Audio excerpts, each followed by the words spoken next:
So how you doing? You ready? I'm doing good. Yes, I'm ready. Okay, you got paper and pencil. And you got all of your things in the email that I sent you, right? I got them in the email. I hadn't got them printed. Okay. When you print them, make sure that you laminate them, but don't Okay. laminate them on each side. Don't put two together and laminate them. I messed up big time when I did that. Okay. I was trying to save lamination papers, but just laminate one at a time, Okay. not two like I did. Okay. Is Miss Sue not with us either? No, Okay. it's me and you, girl. All right. We can do this. Yes, we can. Okay, now, since it's me and you, we can do things a little bit differently. All right, you got your paper right here, right? This one. You had that one from before. That should have been in your notebook. You have a notebook? Yeah, somewhere. You got it? I don't have it with me at the moment. Do I need it? No, I'll go through it. It's okay. So first, what we're going to do, I have more. I didn't give Dale. I thought I had given him all of them, but I have more of these that he's going to be scanning for me. That's going to be coming your way. Okay. Okay. You know, me and my brain. So I've got more that will be, he has to scan them at work, and then I'll send them to you Monday night, and you can have them and have the all of them together to print out. So, okay. First thing we're going to talk about, and you and I have talked about this before, but one of the main parts of your cake is your presentation board. Yeah. Okay. Now, a lot of people think that just using that one grease proof, maybe it's got the gold top to it and the scallops and all that. A lot of people think, oh, well, that's good. That'll work. No, you need to make a drum, what they call a drum, for your cake to sit on. So let me show you. If you've got, and here, write this down. If you've got an 8-inch round, you're going to want a 12-inch round drum. You want to go out 4 inches. If you've got 8, you want 12. If you've got 10, you want 14. That's how big your drum wants. You don't need your cake. You don't need an 8-inch cake on a 10-inch round. Right. Because you're going to lose so much real estate. So you need to go up, go from 8 to 12. All right. So go up 4 inches, no matter what size your base is, you're going to go up 4 inches. Now, my absolute favorite way to make my own drums, because if you purchase drums, which you can do, I mean, I've got plenty of links that you can purchase drums, and they're all ready to go and all this kind of stuff. I'm a tightwad when it comes to my cakes. I want to make every penny from my cakes that I possibly can. Okay. Yeah. So what I do is I go to Dollar Tree and I get these foam boards. They're $1. Okay. I just threw a bunch of those out from packing. Yeah. This is what I use. I have used these for forever, for as long as Dollar Tree has been making them, and I've been doing cakes.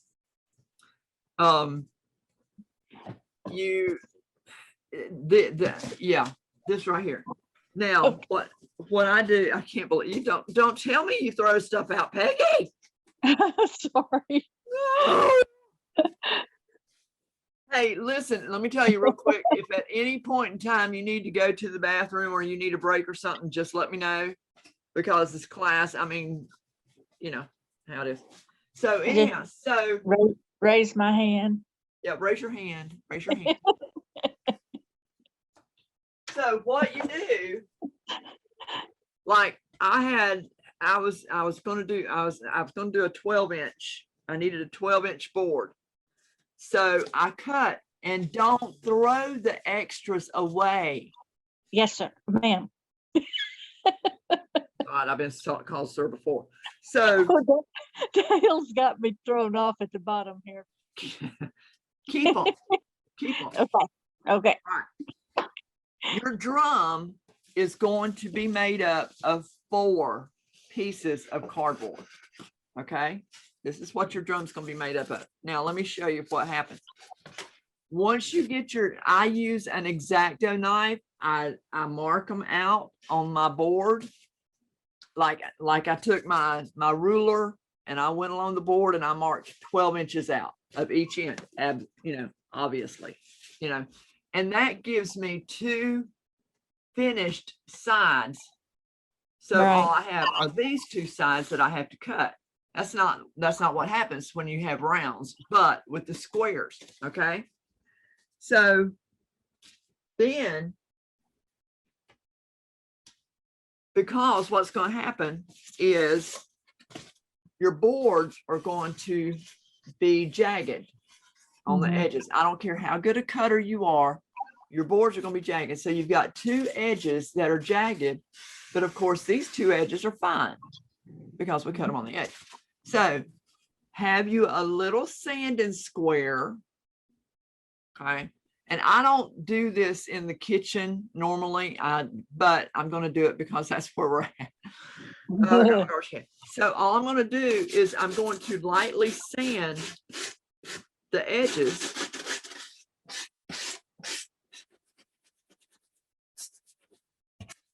Sand the back. Sand that. And I'm getting stuff everywhere. That's why I don't do it in the kitchen. But that's okay. We're going to do it in the kitchen this time because this cake's not going anywhere. And you sand all that icky off. All that jagged off.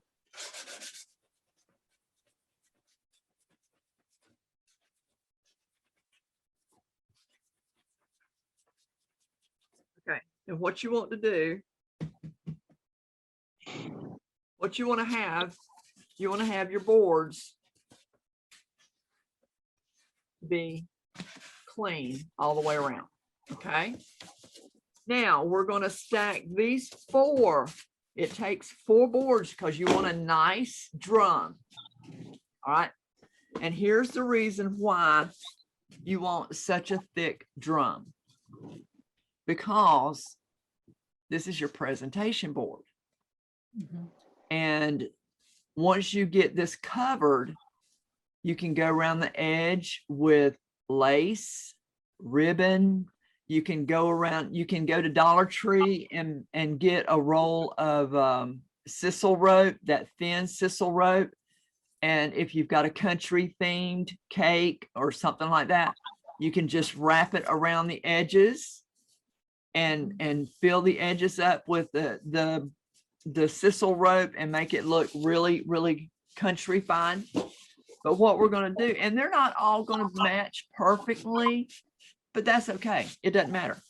But 4 boards, you want 4 boards.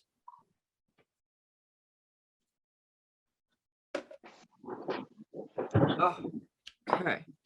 Then we're going to take, I like to use she's gone already? I had turned that light off. It was shining in my eyes. Okay. All right. Now I like to use the shipping tape. Scotch tape won't hold. Okay. Ask me how I know. So you're going to go around. First, you want to have that at least one edge. You're going to go around.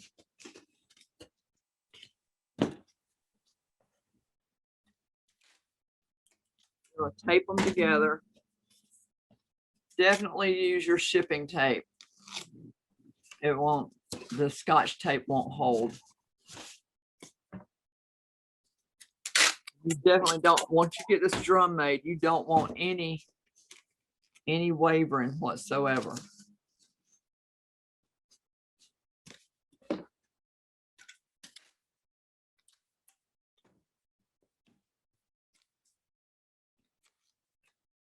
Okay, so we've got our square drum made or taped together. It's not ready yet, but this is what our cake is going to sit on.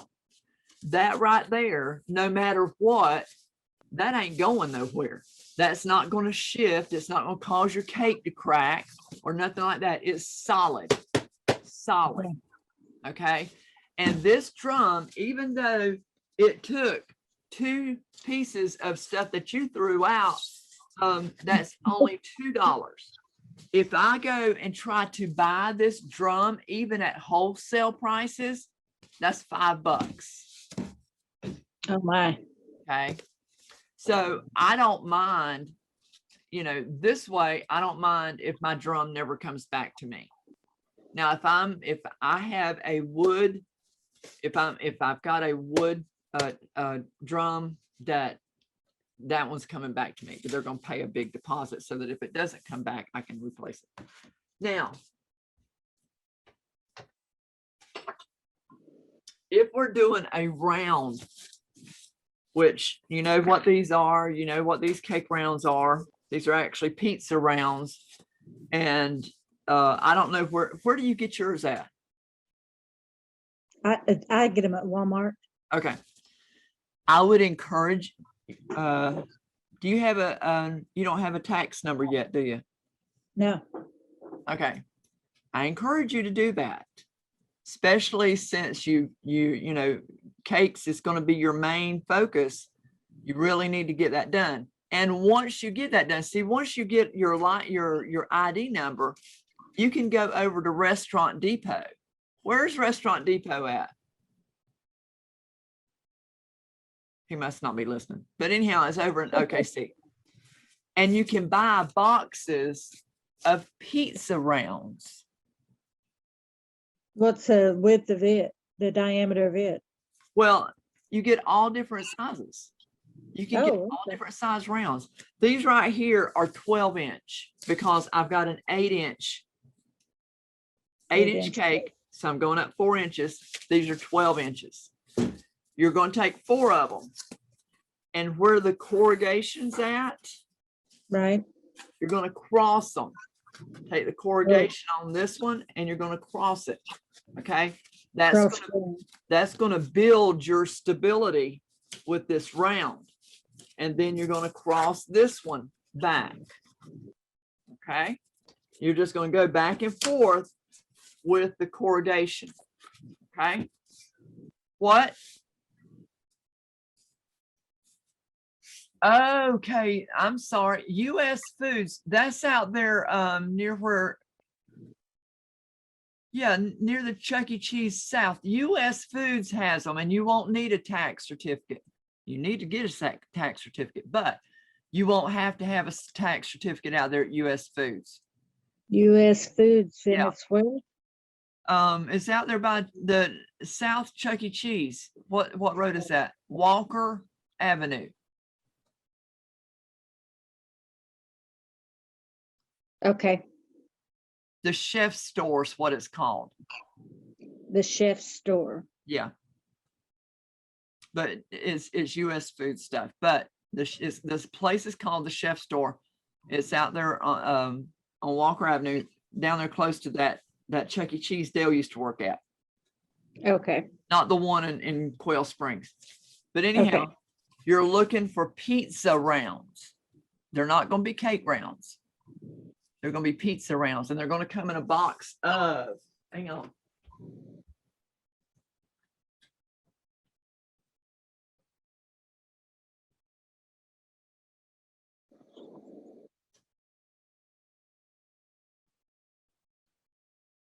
Okay.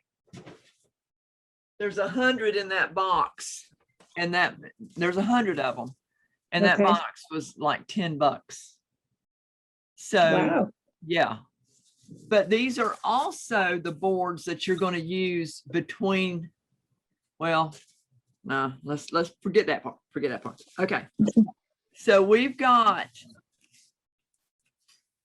these are not going to be as thick as the boards you threw away. Okay. They're not going to be as thick. Forgive me, So dear. you're never going to live that one down. I But can tell.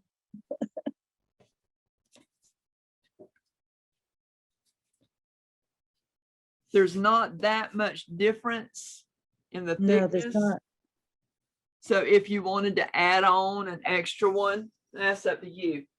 But always at least 4. And you're going to Okay. crisscross the corrugation on them. Okay. You want a white one on the back and a white one on the top. You know, you don't want to wind up with a brown one on the back on any side. Okay. Again,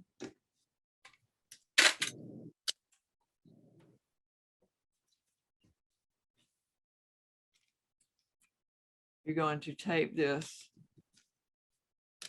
on.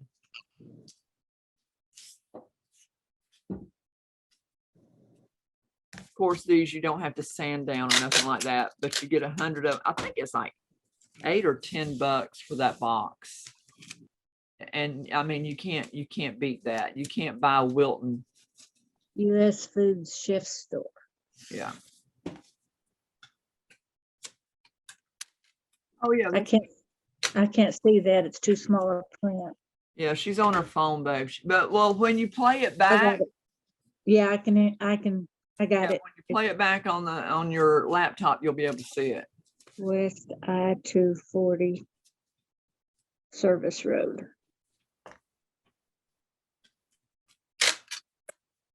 I got it. You got it. I got it. Okay, so we've got that on all 4s. Okay, so there's our round drum. Now all we've got to do is figure out what we're going to do to cover it. Now, if you go to Dollar Tree, Mhm. they have all kinds of gift wrap paper. Right? Okay. Now we're going to pretend this one's going to be a happy birthday cake. Okay. Because this is all I got right now. So you cut your piece of paper out.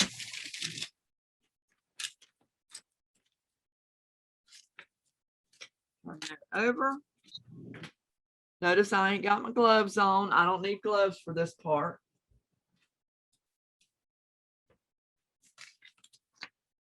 Can you see the table? Yes. Okay. So we're just going to cut this around.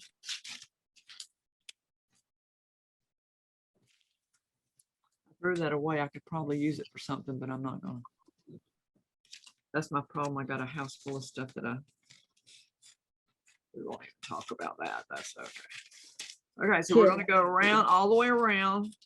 You don't have to worry about it being perfectly even or nothing like that, but you want to make sure that you've got a couple inches out from your board.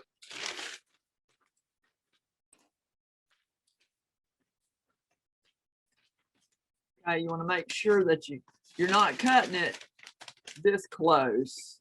Right. You're going to Okay. give yourself some space. Okay. Right. And yes, I'll be honest with you.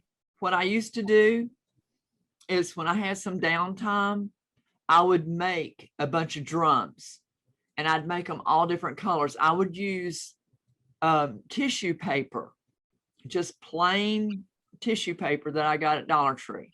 Okay. Because a lot of times I didn't know what my cakes were going to be. If I had birthday paper, I'd do some birthdays, I'd do some anniversaries, and I just never characters. But I'd just make up a batch of drums, all different sizes, and have them ready so that, you know, if I got a call for a cake like you do, you know, and you take these late cakes, then I would have my drum ready, wouldn't have to worry about it, because a cake did not go out of my kitchen unless it was on a drum. not just one piece of cardboard. Gotcha. Okay. That's one of the things. There's many things that denotes an amateur from a professional, and that's one of them. Your cake drum is everything. Okay. So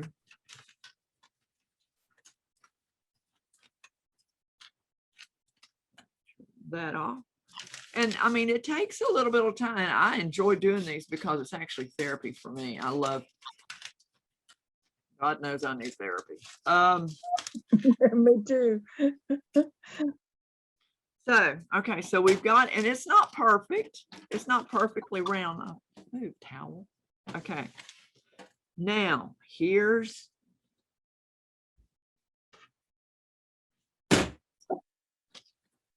you go in and you're going to cut all the way to the board. And you're just going to cut slices all the way around. Now, you can do it in sections, which is what I like to do because I like to get my board locked in. Okay, so we've got some sections cut. Can you see that? Yes. You can see that. Okay. What we're going to do, I'm going to turn this around so that you can see that. We're going to pull this real taut. Now this, we're just going to make sure that it's flat on the edge, and we're going to pull it around. It's going to overlap.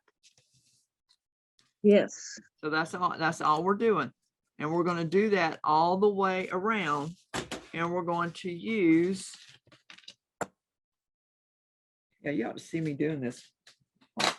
But it works, hey.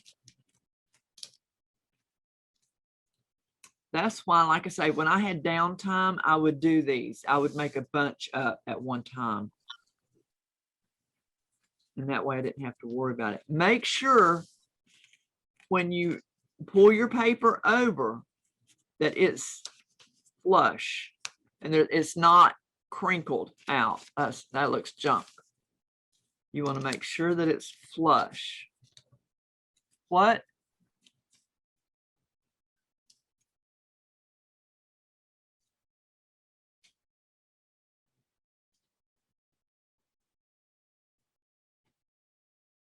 Okay, there. I'm There. sorry. I forget about the little camera. I need to remember that, especially since I'm doing this thing. Huh? Okay.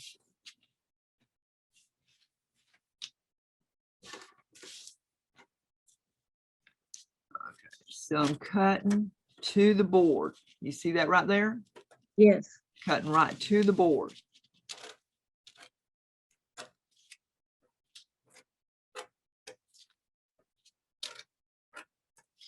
Just about an inch on each one, isn't it? Yeah. I don't go wide like that because what'll happen is when you pull it over, you'll have a crinkle on the edge, and we don't want crinkles. Okay. If we do have crinkles, there is a way to fix that, but I'll show you that in just a minute. We get this board covered, and then I want to show you what. Now, is this paper food safe? No, it's not, but we're going to make it food safe. We're just starting with the board. I cut that kind of close, Jan. That's all right, honey. You're going to get it right on over there.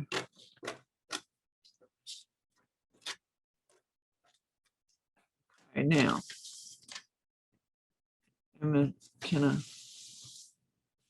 all right.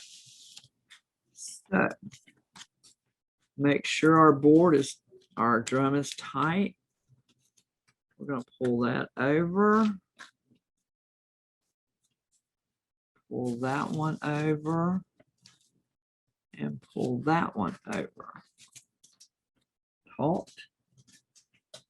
A piece of tape.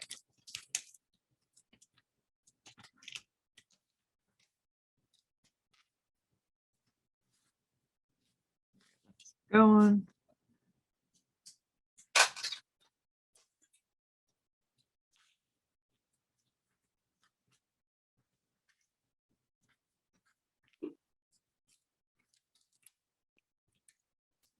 This would be something good that you can do, like if you got the kids and there's nothing going on or something and the kids are asleep or just Yeah. if they're nice and quiet and well behaved, Yeah. then you can sit down and make you some drums. All right.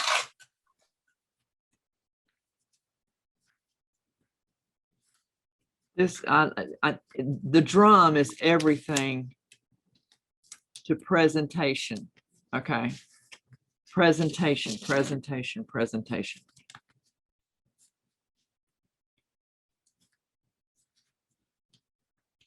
Yeah, that was kind of short, but it got around there, so that's good.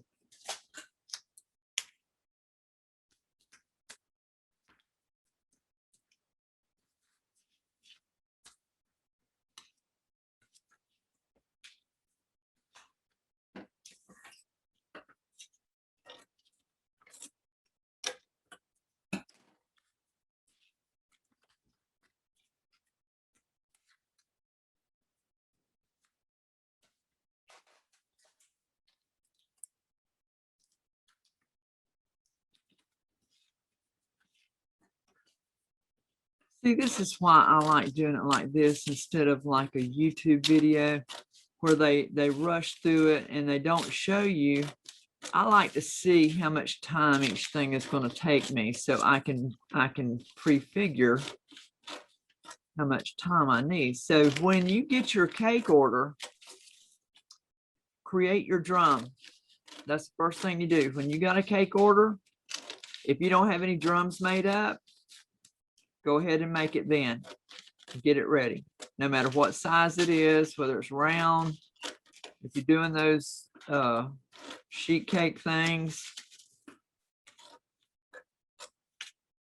even on a sheet cake, you're going to go out 4 inches. Okay. I gotta try to make one tonight, now that you've shown me how. Yeah. I got a cake to do tonight. Have you started on it? I just gotta ice it, put it together. Oh, okay. What kind is it? Please tell me it's not a sheet cake. No, it's a 2-tier, 3 Oh. layers per tier. Okay. Now, 2-tier one. we'll talk about 2-tier in just a minute. Okay.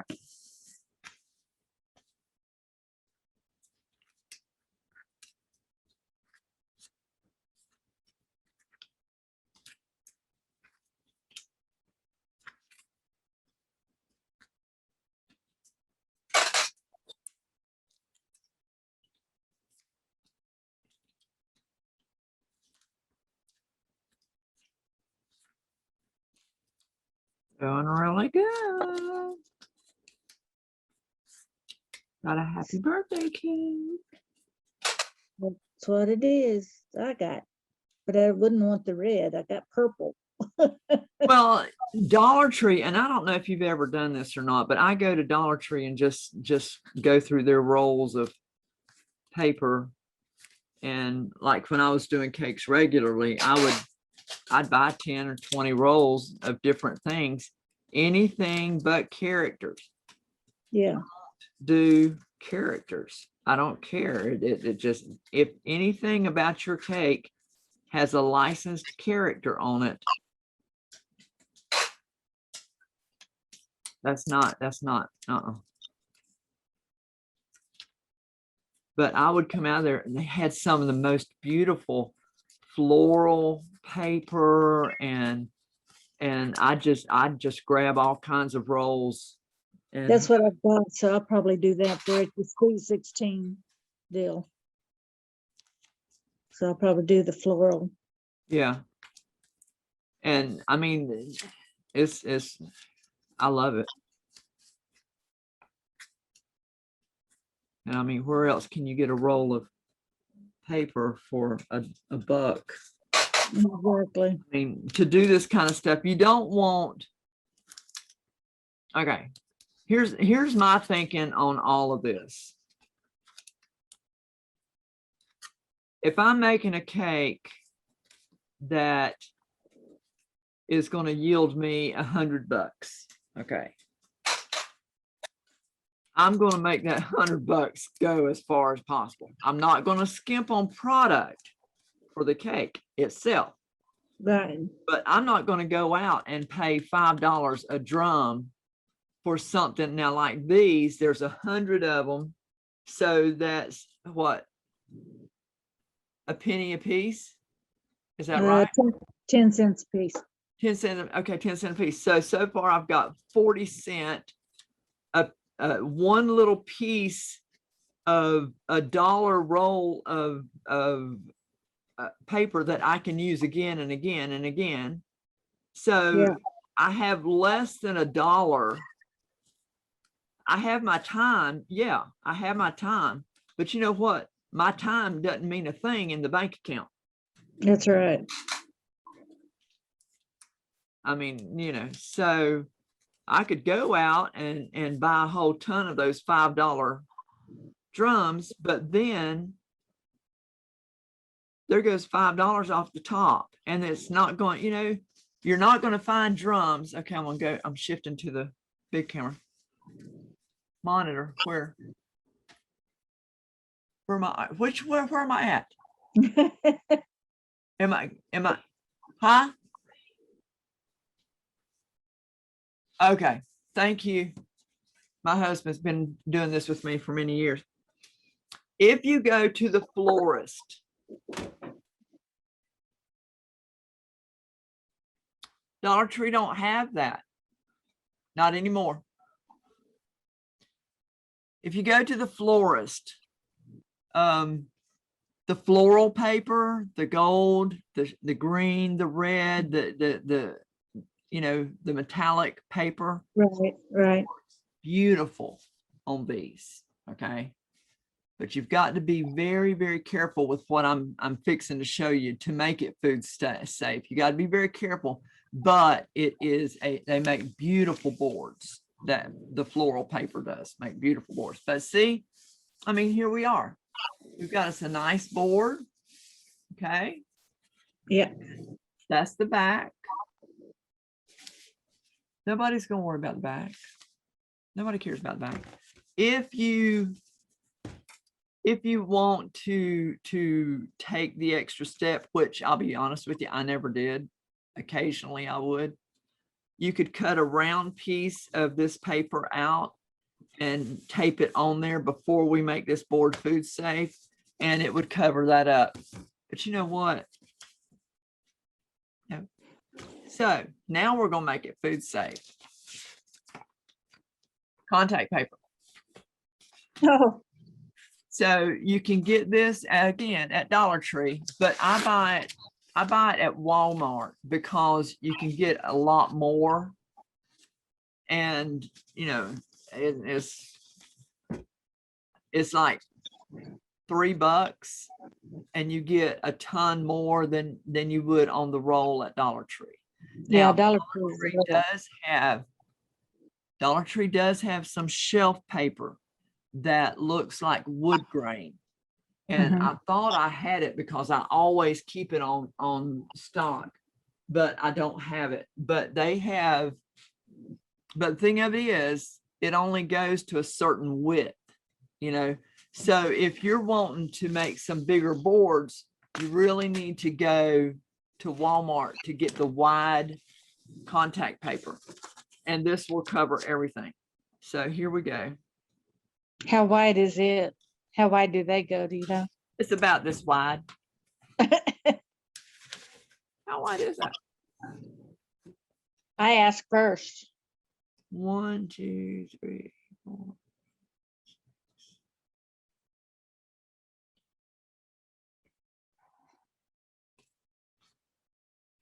18 inches wide. All right. Yeah.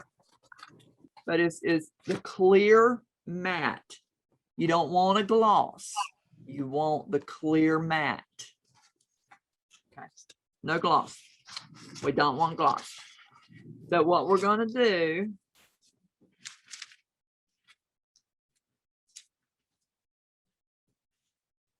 okay, me and this towel is not getting along right now.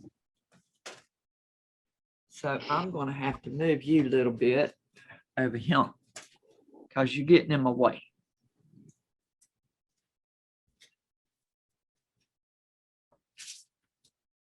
Okay, let's do this. All right, can you see? Do I need to bring it up so you can see more? How's that? Is that cool? You can see? On camera. Now, what we want to do with this, Now I see it. okay. What we want to do with this, we want to make sure that this edge comes past this edge here. Right. Okay, we want to make sure, even though that's taped down, we want to make sure. So that means that we're going to move this baby out a bit.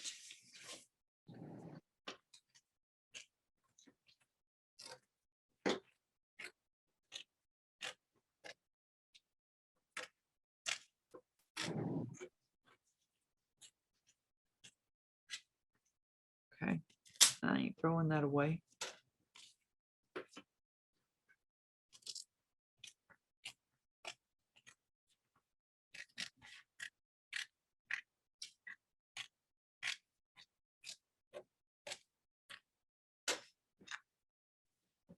Now, follow that line. I'm gonna cut all the way down that line so I don't have this whole roll to deal with.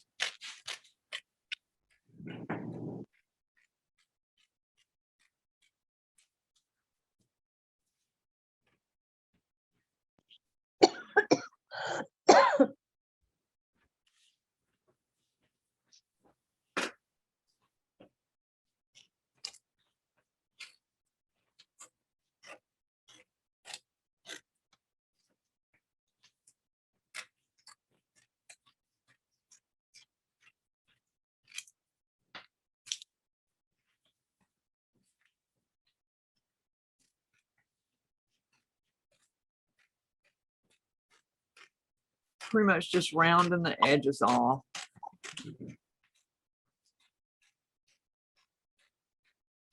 Now, here comes the tricky part. Why did I throw that away? I might need it. No, I'm not like Peggy. I don't throw it all away. No. No. Don't do that. Okay.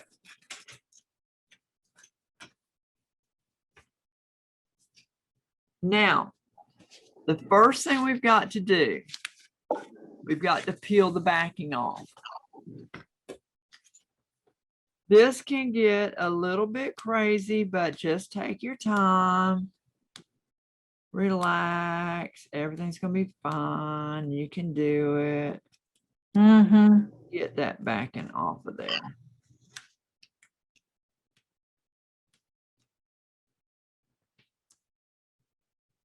It can do it. Come on, work with me.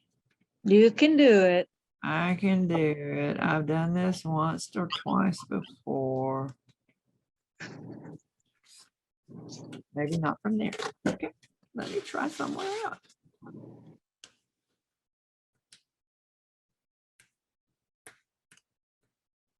I swear it comes off.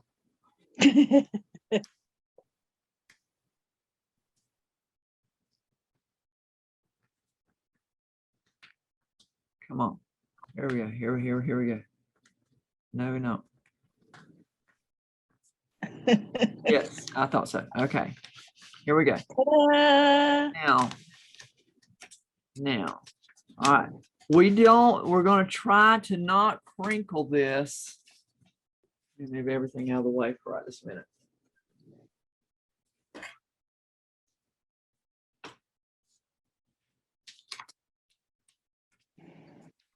And those, while I'm thinking about it, those boards you can buy from Dollar Tree. You can order a case of them. And they'll either, for a small shipping charge, they'll either ship them to your house or they'll ship them to the closest store and you don't have to pay a shipping charge. So that's, I mean, that was, you know, that's something good to think about. Okay, here we go. No crinkles. Warlord. You're good. Okay. I need to move this out here. Okay, we've got that. Now we've got our clear. Can you see that? Yes, We'll make sure she can see everything. I Real can good. see it. Okay, good. You'll be able to see it better once you play it back on your laptop. Now Yeah. we're going to turn this over because we've got to put that on there, right? Yes. Want to try to get it in the middle as best as we can. And then drop it. Press. Press. Now let's turn it over and see. Look at that. Nice. There we go. Really nice. Really. Okay. Now we're going to start back again. And we're going to do our cuts, but we're not going to use the shipping tape, of course, because this sticks. Now, we don't want to pull it too tight to make any paper wrinkle, but we do want to pull it nice and taut.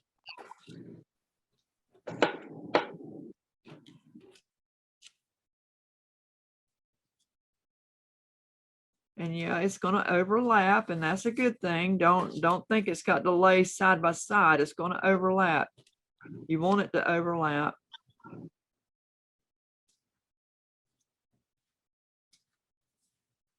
And see how it's coming out past? Yeah.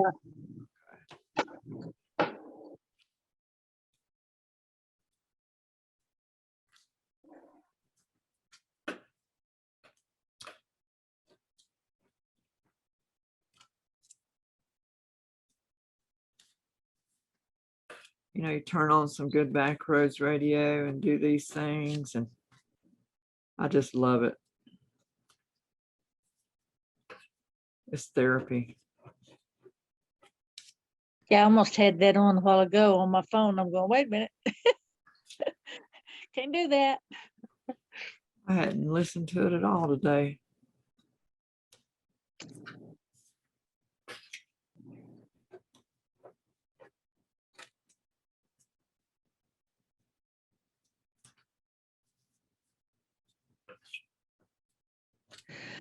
Oh, I'll be glad when it's that easy for me. It's just practice. It's just doing, Right. and that's why I say, you know, if you could make up a bunch of them and just get the whole technique down, you know, and I'd go to Dollar Tree and I'd pick out a whole bunch of birthday papers. You do a lot of kids' birthdays and stuff like that. Get some kid birthday designs, and I love this brown paper style. I love that. But yeah, and get you some contact paper. And I got a crinkle there, but that's all right. It's not gonna hurt nothing.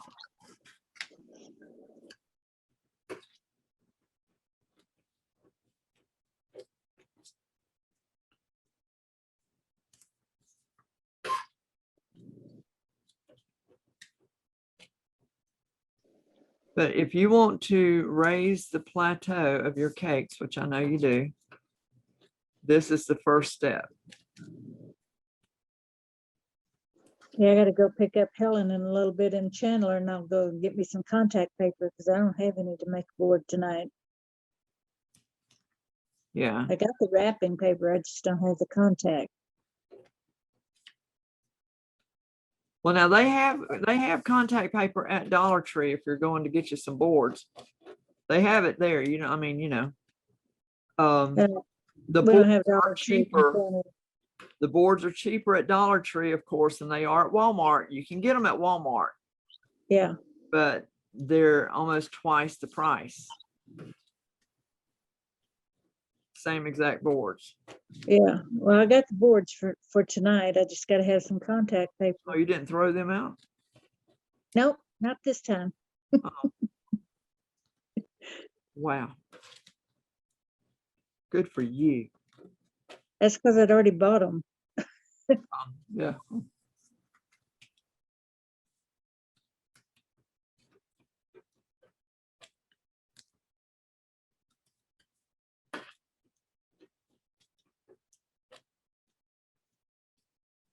Did y'all get a storm? We got a storm yesterday, bad. No, it went around us, I guess, because my son got it in Texas, but we didn't get anything. Phew. Poor old Minnie chewed up her, she was here by herself. I had gone with Kim to the Owl's Nest to the thrift store. And Minnie was left by herself, which that we never leave her by herself. And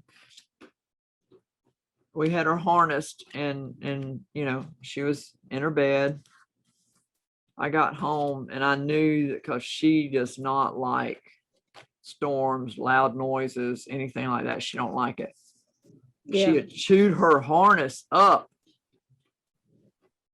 poor baby. She was scared. She was scared. She was shaking like a leaf when I got in this house.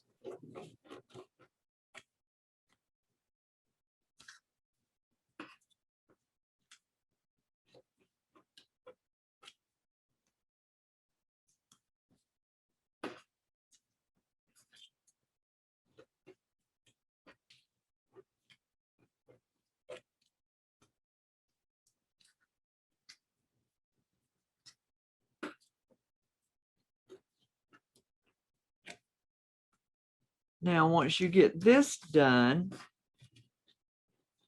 then your creativity takes over. And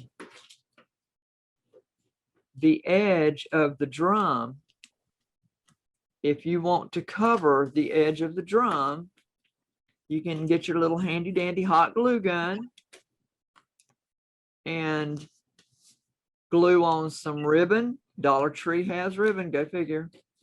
If Yeah. it's for a lady or an older lady, or maybe even like a sweet 16 cake, Dollar Tree has that that ribbon that looks like jewels, you know. Uh-huh.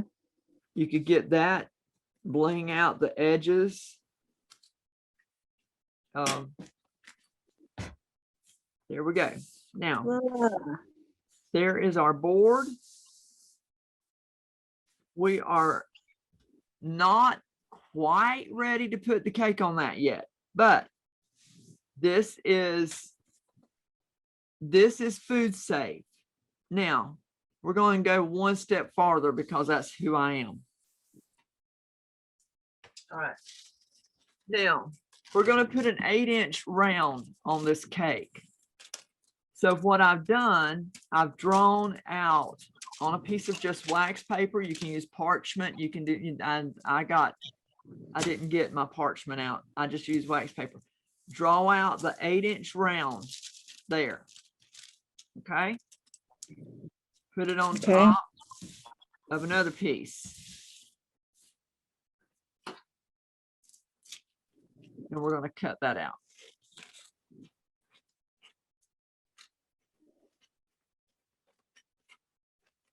That way, the piece that on the bottom doesn't have any Sharpie on it at all.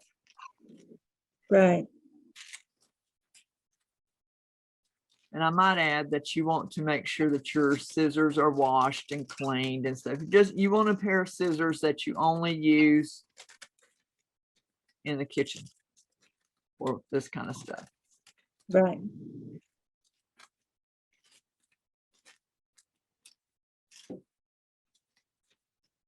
No, I'm not going to use the leftover wax paper. I could, but I'm not going to.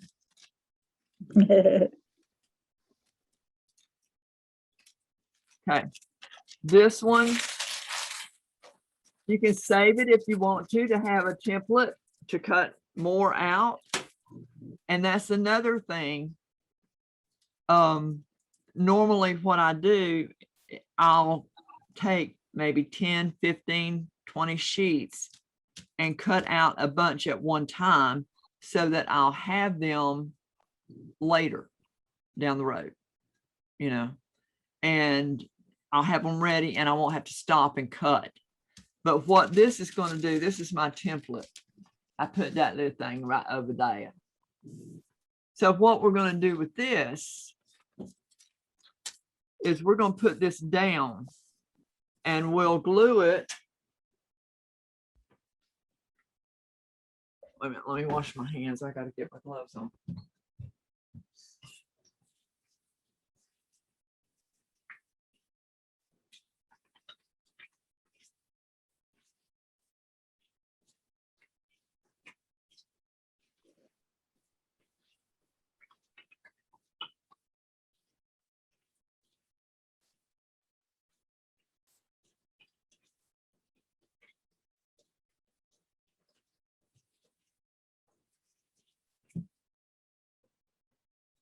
Now, once you put your gloves on, here's the deal. Once you put your gloves on, you don't touch your phone anymore. Okay? Right. Now, if you have to, you're going to have to change gloves. Okay? Because that phone is the dirtiest thing in your house. Yeah. It's more dirty than your toilet. Okay? It's got more stuff on it than your toilet. Now, what I try to do is we have Dale buys them for me at Sam's over in where you get the Epsom salts and all that kind of stuff. They have boxes of little alcohol squares. Yeah. And I'll, you know, when I'm doing cakes, well, I do it all the time, especially since the old COVID thing came around, but I'll clean my phone and then wipe it down with a clean cloth and keep it as clean as possible. But your phone is so nasty. So once you get your gloves on, you don't touch your phone. And if you do, you have to change your gloves. Okay? Okay. We got that. You got gloves, right? Yes. That was a good answer. Yes. Now you can get your gloves. Dale gets me these at Harbor Freight because they're thicker and you don't pop through them as fast. The regular food gloves that you get like at US Foods or whatever, Chef Store, whatever it is, they're not near as thick. And so, and while you're at Harbor Freight, you can pick up one of these. Okay, because we'll be using that quite a bit next week. So what we're going to do, I've got some ABC here. And I'm going to take, are we down here on this? Anyhow, I'm going to take, this is my glue, of course.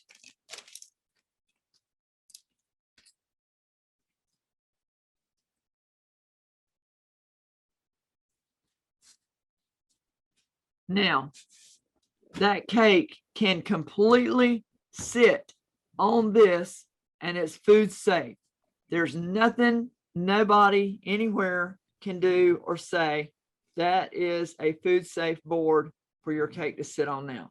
It's food safe with the contact paper on it. But now that you put the wax paper or parchment paper on there, you have just, I have just lost some ABC. What? What about it?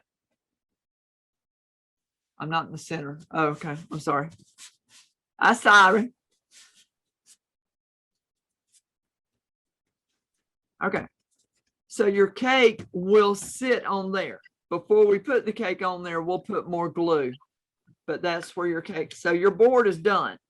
your board is ready, unless you want to do the edges and put ribbon or anything, you know, they have that nylon cord, and I use that a lot too, especially if it was for a little boy, like that would match the red or something like that, or bring in another color, put yellow or something, and hot glue that, and maybe do a few rounds on the edge to, you know, with that cord, and just glue it, you know, periodically around there. And that made a cute little board for a boy, you know. Yeah. A pretty little ribbon with flowers or something like that for a little girl, butterflies. Ladybugs are in big time, and bumblebees are in big time. So all of that stuff is okay. All right, now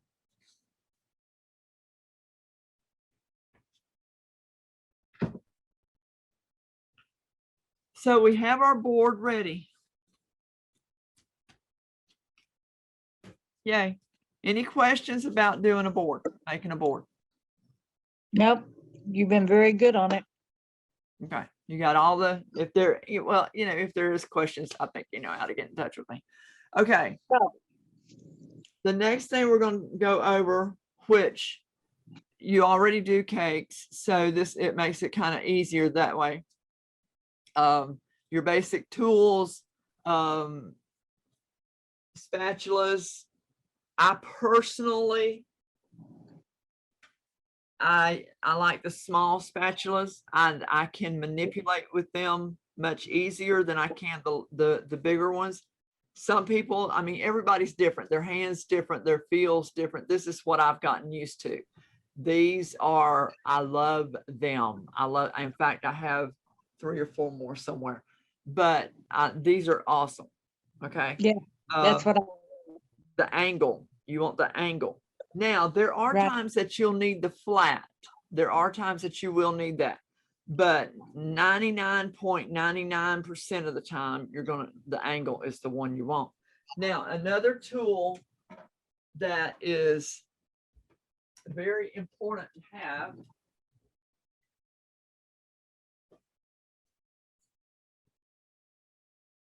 is your scraper, your blade. Okay. That's what you're going to use to work your edges. Okay. If you want a comb, this is an Ateco comb. They sell these at US Foods. There's different, let's see, I'll do it under here so she can see this. There's different edges that you can do. That's wider. And then that's like a small comb that you can do for your edging on your cake, for your, you know, for the size of your cake. So this is Ateco. I think it's $2 at US Foods. So it's called a comb, a cake comb, an icing comb. That's good. We're not using that today, but that's good. is that the same location as where I get the boards, the Yes, chef ma'am. store? Yes, ma'am. Okay.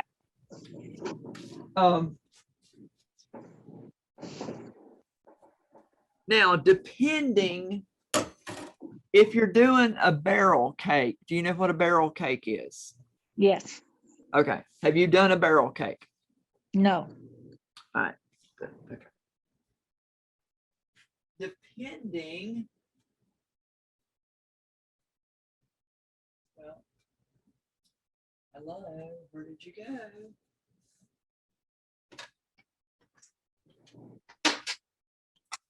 Okay, this is what I use for my barrel cakes. This one's much longer,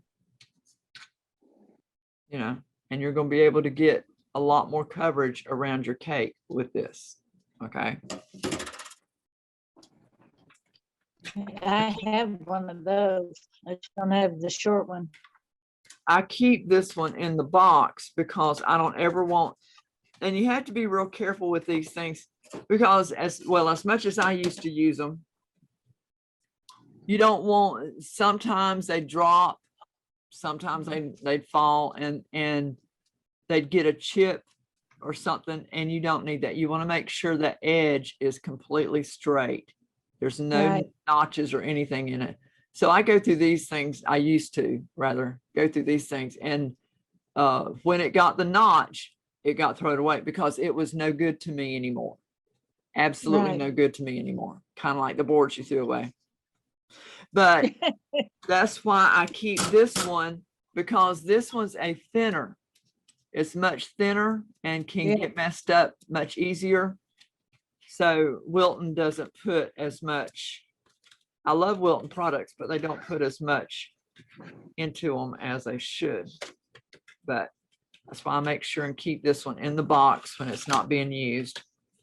And then if it falls, the box gets messed up. That's all. But these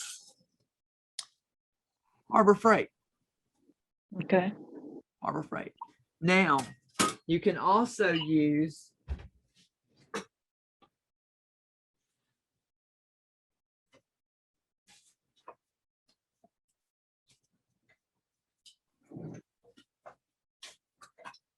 maybe I don't have it.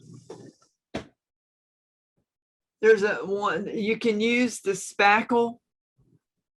You know, they've got different Oh, yeah, yeah, for Yeah. spackling, yes, it's got the handle, so it's Right. easier to hold on to than this.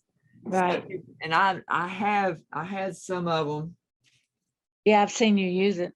Yeah, but to me,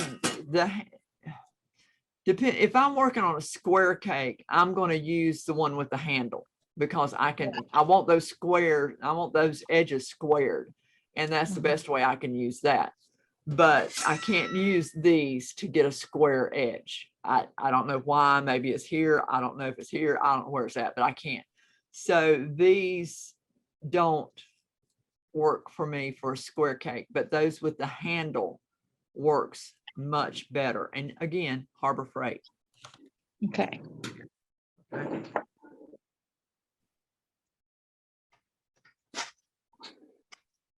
Now let's talk about colors. What kind of colors do you use in your icing to color your icing? the gel, The Wilton ones, yes, the Wilton gels. try to fade out of those. Stay out of them? Try to fade, use Oh, what you got, okay, okay? There is a brand that I use ever when I can find it, when I could get it, and it's called Chef Master. Is this camera working?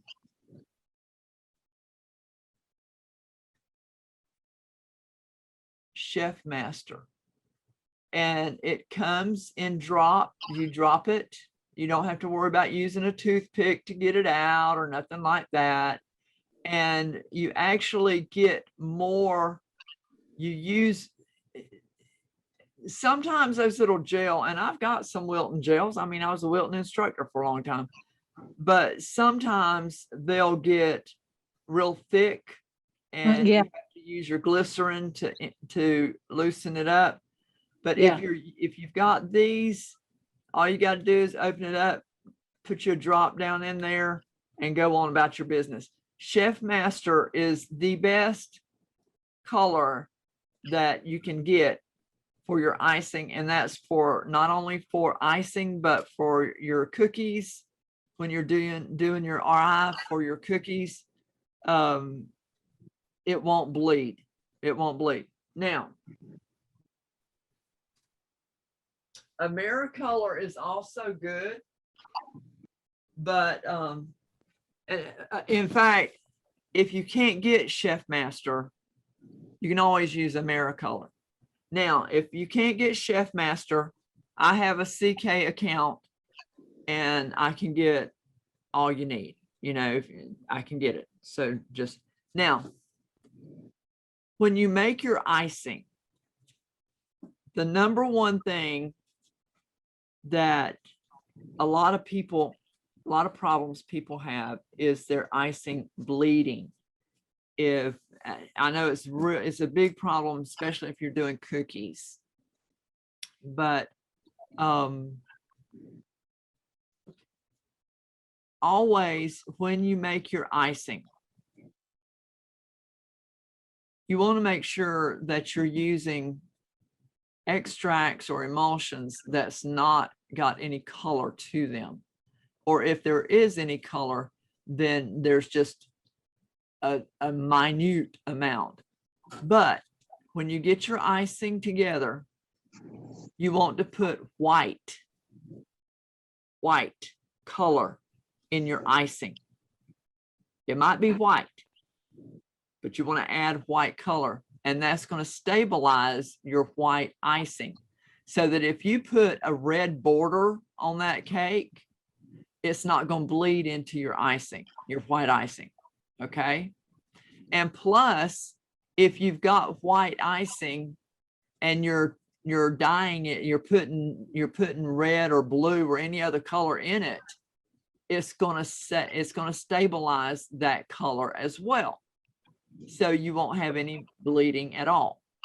So this, I'll be honest with you, I get this, and I found that it works just as well.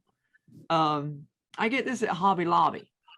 Now, when they run this is a Hobby Lobby brand, and it's called the Sunny Side Up Bakery. Yeah. Right there. Is that it? Are we on there? Can you see that? Yeah. Okay.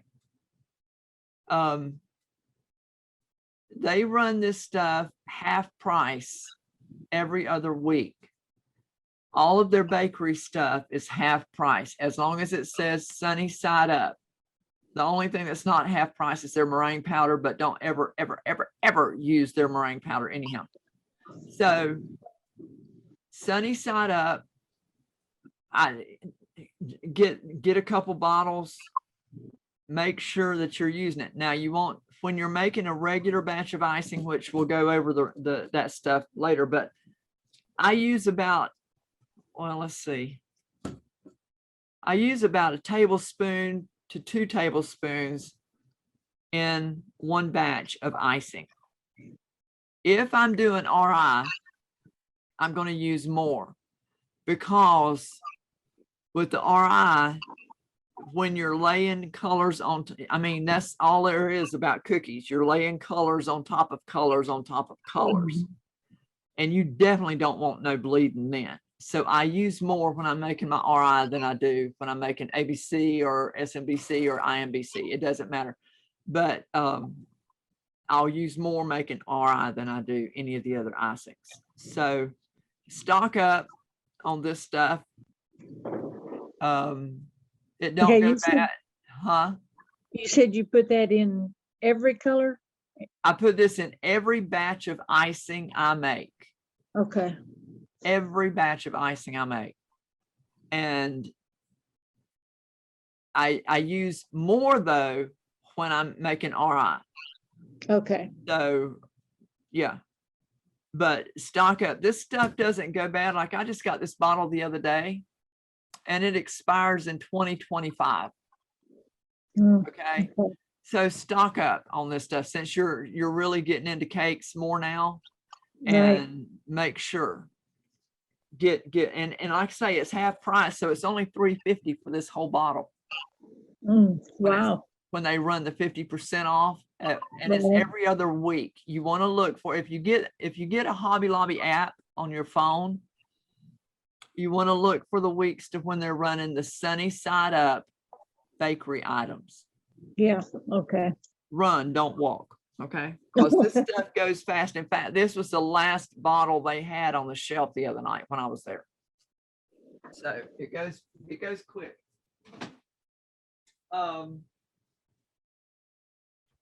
Let's see. Turntable. I know you've got turntable. Now,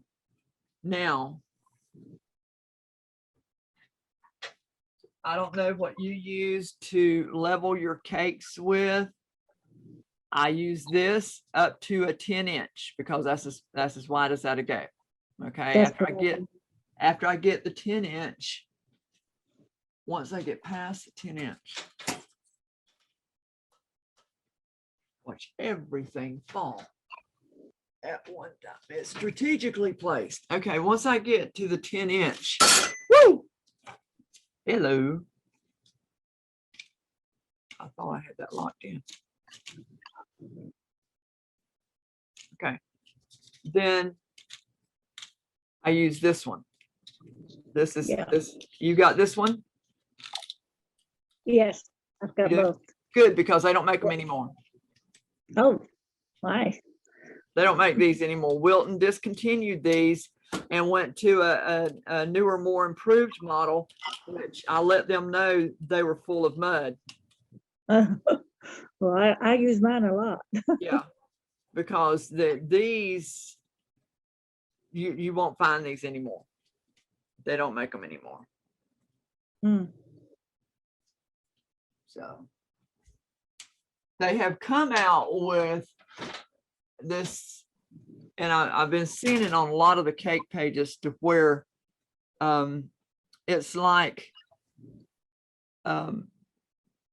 things they put on your blade.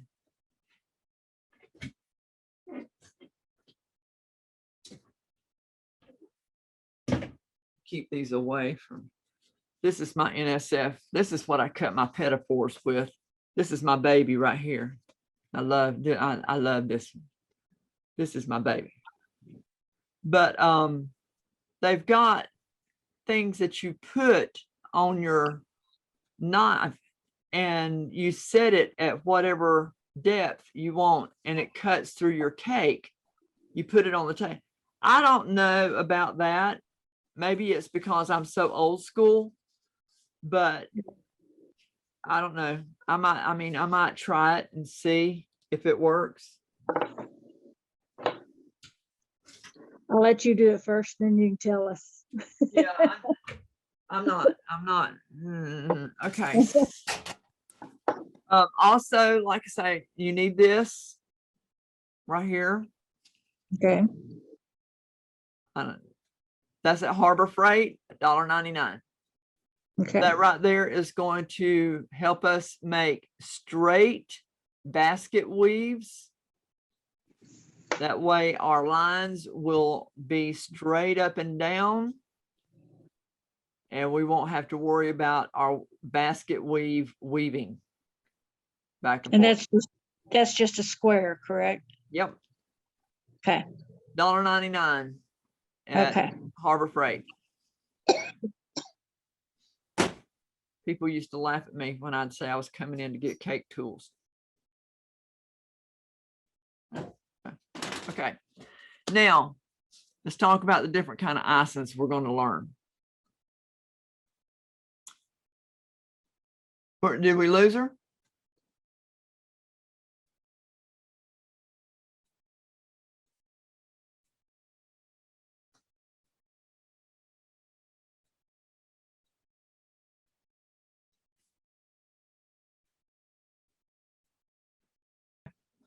Hello? Where'd you go? I'm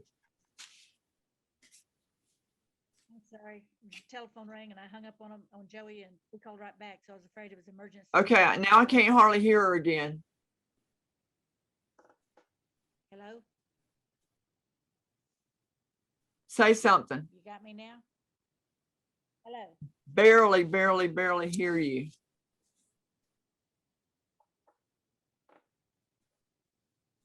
And let me turn the volume up. No, it's already Is up. is she not turned up on our end?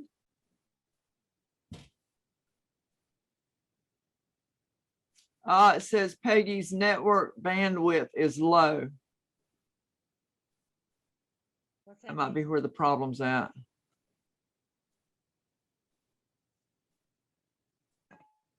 What does that mean? I don't know what that means. I can barely hear you. What did you do? I answered the telephone.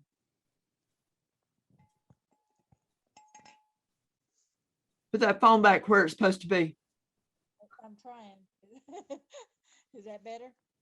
Yes, I mean, we got her sound on. It's as it just says her bandwidth is low. Is that better? Can you hear me now? I've got the phone right back where it was. Huh? I can't hear her. Oh, man. Say something, Peg. I'm a talking.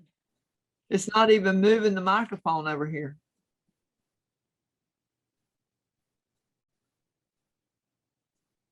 You can hear what? Can you hear me? Yeah, I mean, your volume's like went plummeted since you came back. That's because there I was would if I knew what zero I did. sound. Here, Yeah, I found it went this. off Listen, totally. look, I found this. I thought I had some, Oh, yeah. but that's the wood grain. If you want to, and they've That's got this nice. at Dollar Tree. Dollar Tree. Yes. Okay. So keep you a couple rolls of this on hand. And then this is the floral stuff.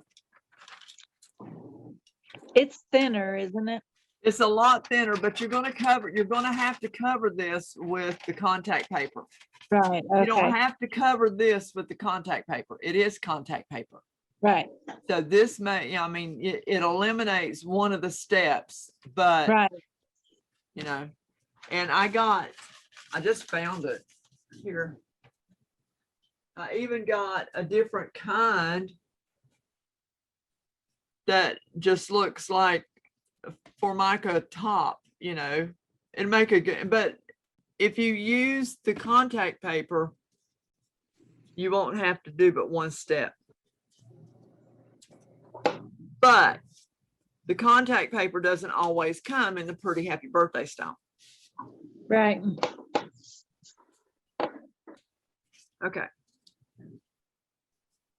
Glad I found that. I put that right where I wasn't supposed to put it.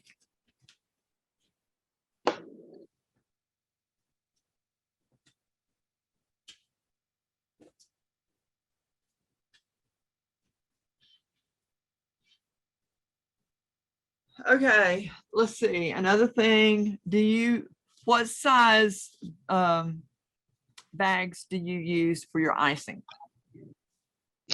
I think the last ones I got were 12-inch. I don't want them no more. They're Okay. too little. You always want to make sure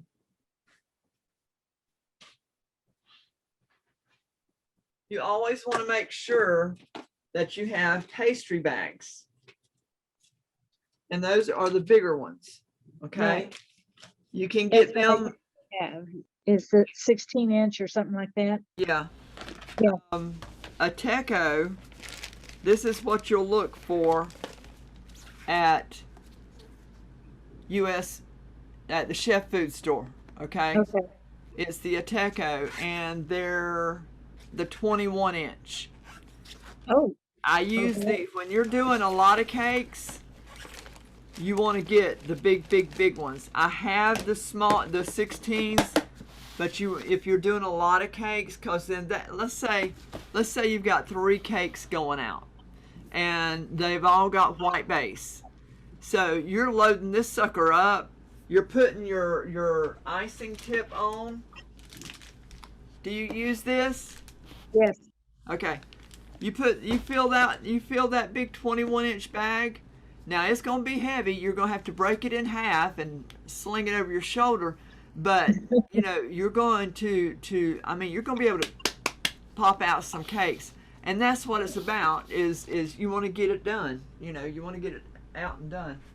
Get that base icing on, and then you're going to concentrate on the decorate. Now,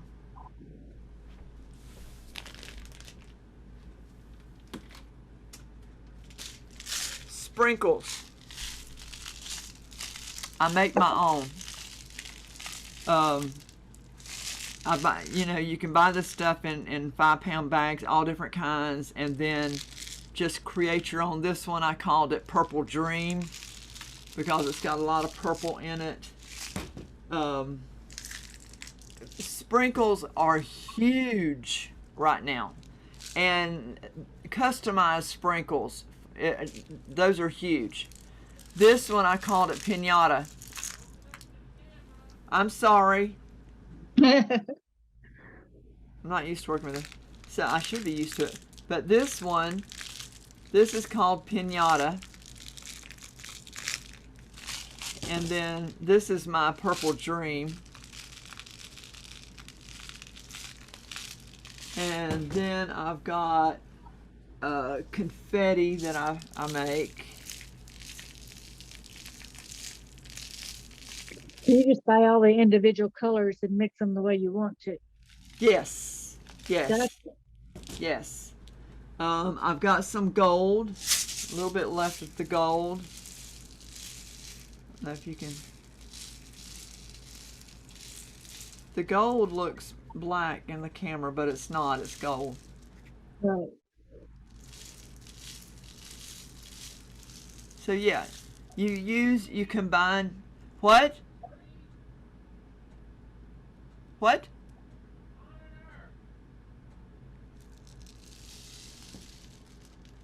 Type it up there. I don't know what you just said.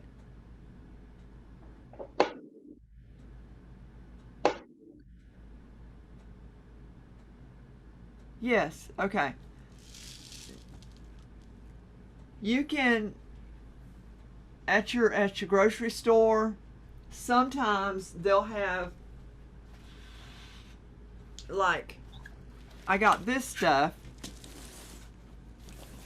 and you need to watch for this because I got these at the Kroger store, and they're normally, I think, $1.25 a bag, and they were a quarter. Ooh. So I stocked up. I got some. Yeah. I got all they had, and that's what is in here. Yeah. Along with other sprinkles and your sanding sugars and all that kind of stuff. The nonpareils, they're all in there. You just make up a bunch of sprinkles. These are huge right now. Sprinkles. Who'd have thunk it? Yeah. Okay. I've got some green and white. Green and white. But yeah, you want to, and if you know what we could do, because I have that CK account, and if you want to, I can give you the prices, and we can go in halves on 5-pound bags. They sell some of it in 5 pounds. They sell some of it in 10 pounds. I don't go the 10 pounds, but we can. I mean, I can give you the prices, and we can go together and get some if you want to do it. I save, and I don't know if you noticed or not. What does this container look like? Spice jar, It's but it's bigger. hang on.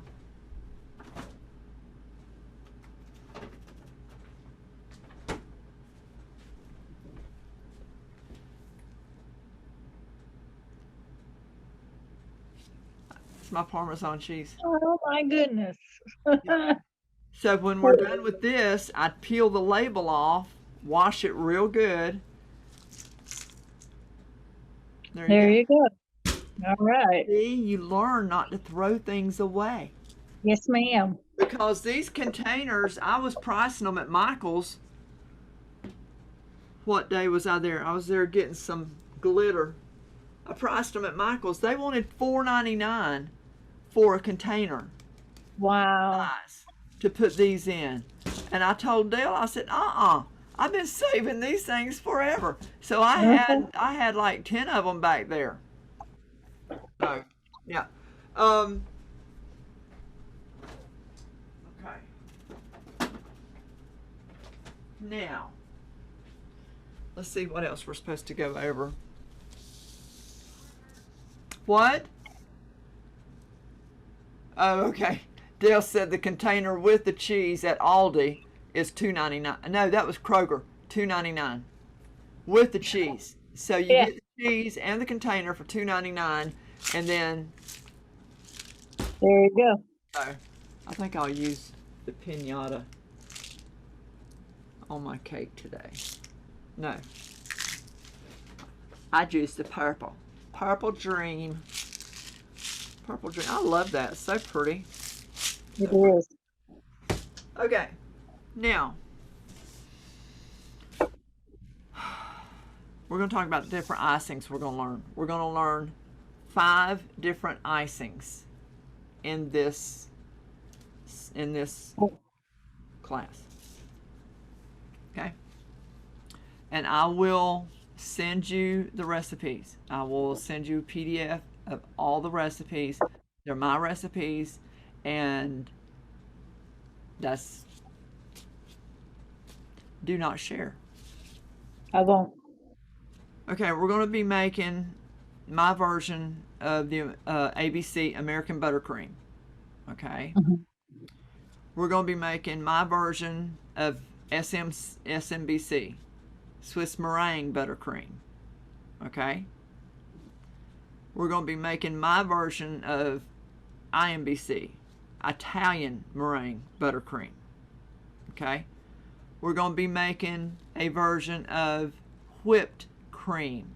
Let me show you. And this is something that when you're at US Foods, no, I'm sorry, at the chef store, US Foods, you're going to want to get some of this. It's in the freezer case.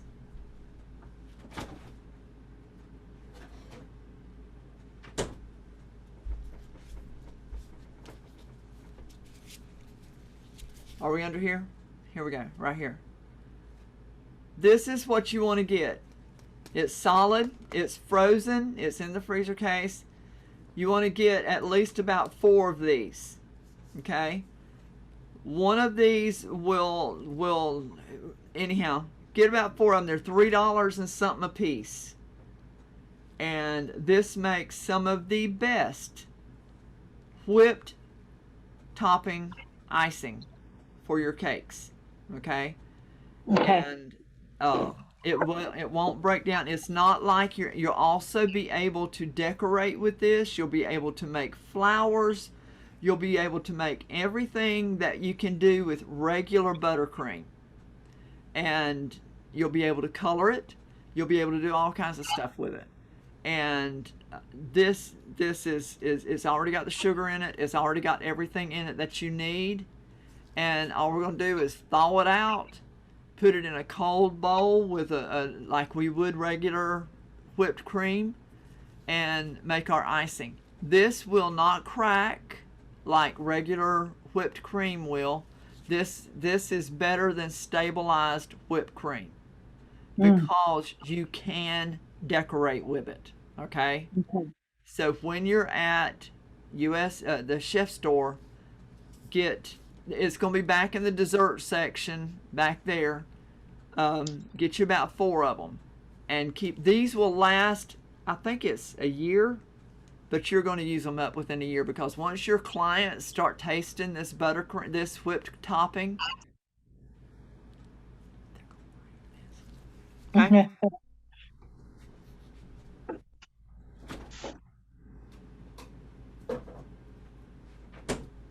Then the last icing that we're going to go over, which is going to be week 4, we're going to do my RI, which is royal icing, okay?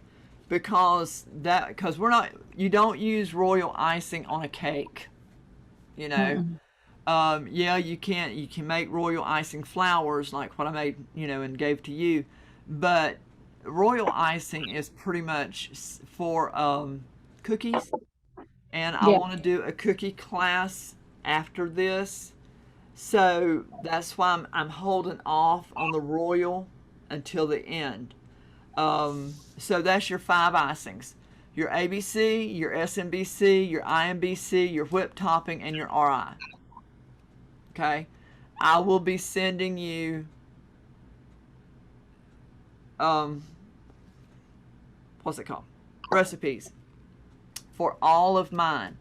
I will ask you, please do not share. Okay. I've worked years to make these just right. And so I battled over whether I was going to share them or not, but I will. I will share them.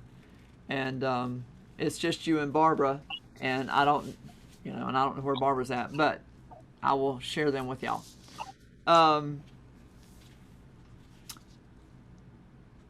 Cake baking and prep. You know how to bake a cake. Make sure in the bottom of your pan, I don't know if you do it or not, but you put a layer of wax paper on the bottom before you pour your batter in. Make sure you always do that. I've never done that. Oh my, really? No. Always.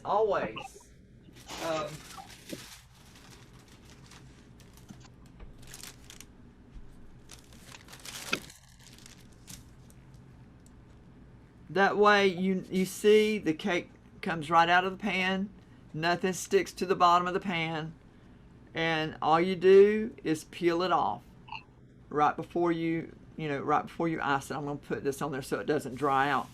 But yeah, so you're going to take it out of the pan, peel it off, and you're in good shape.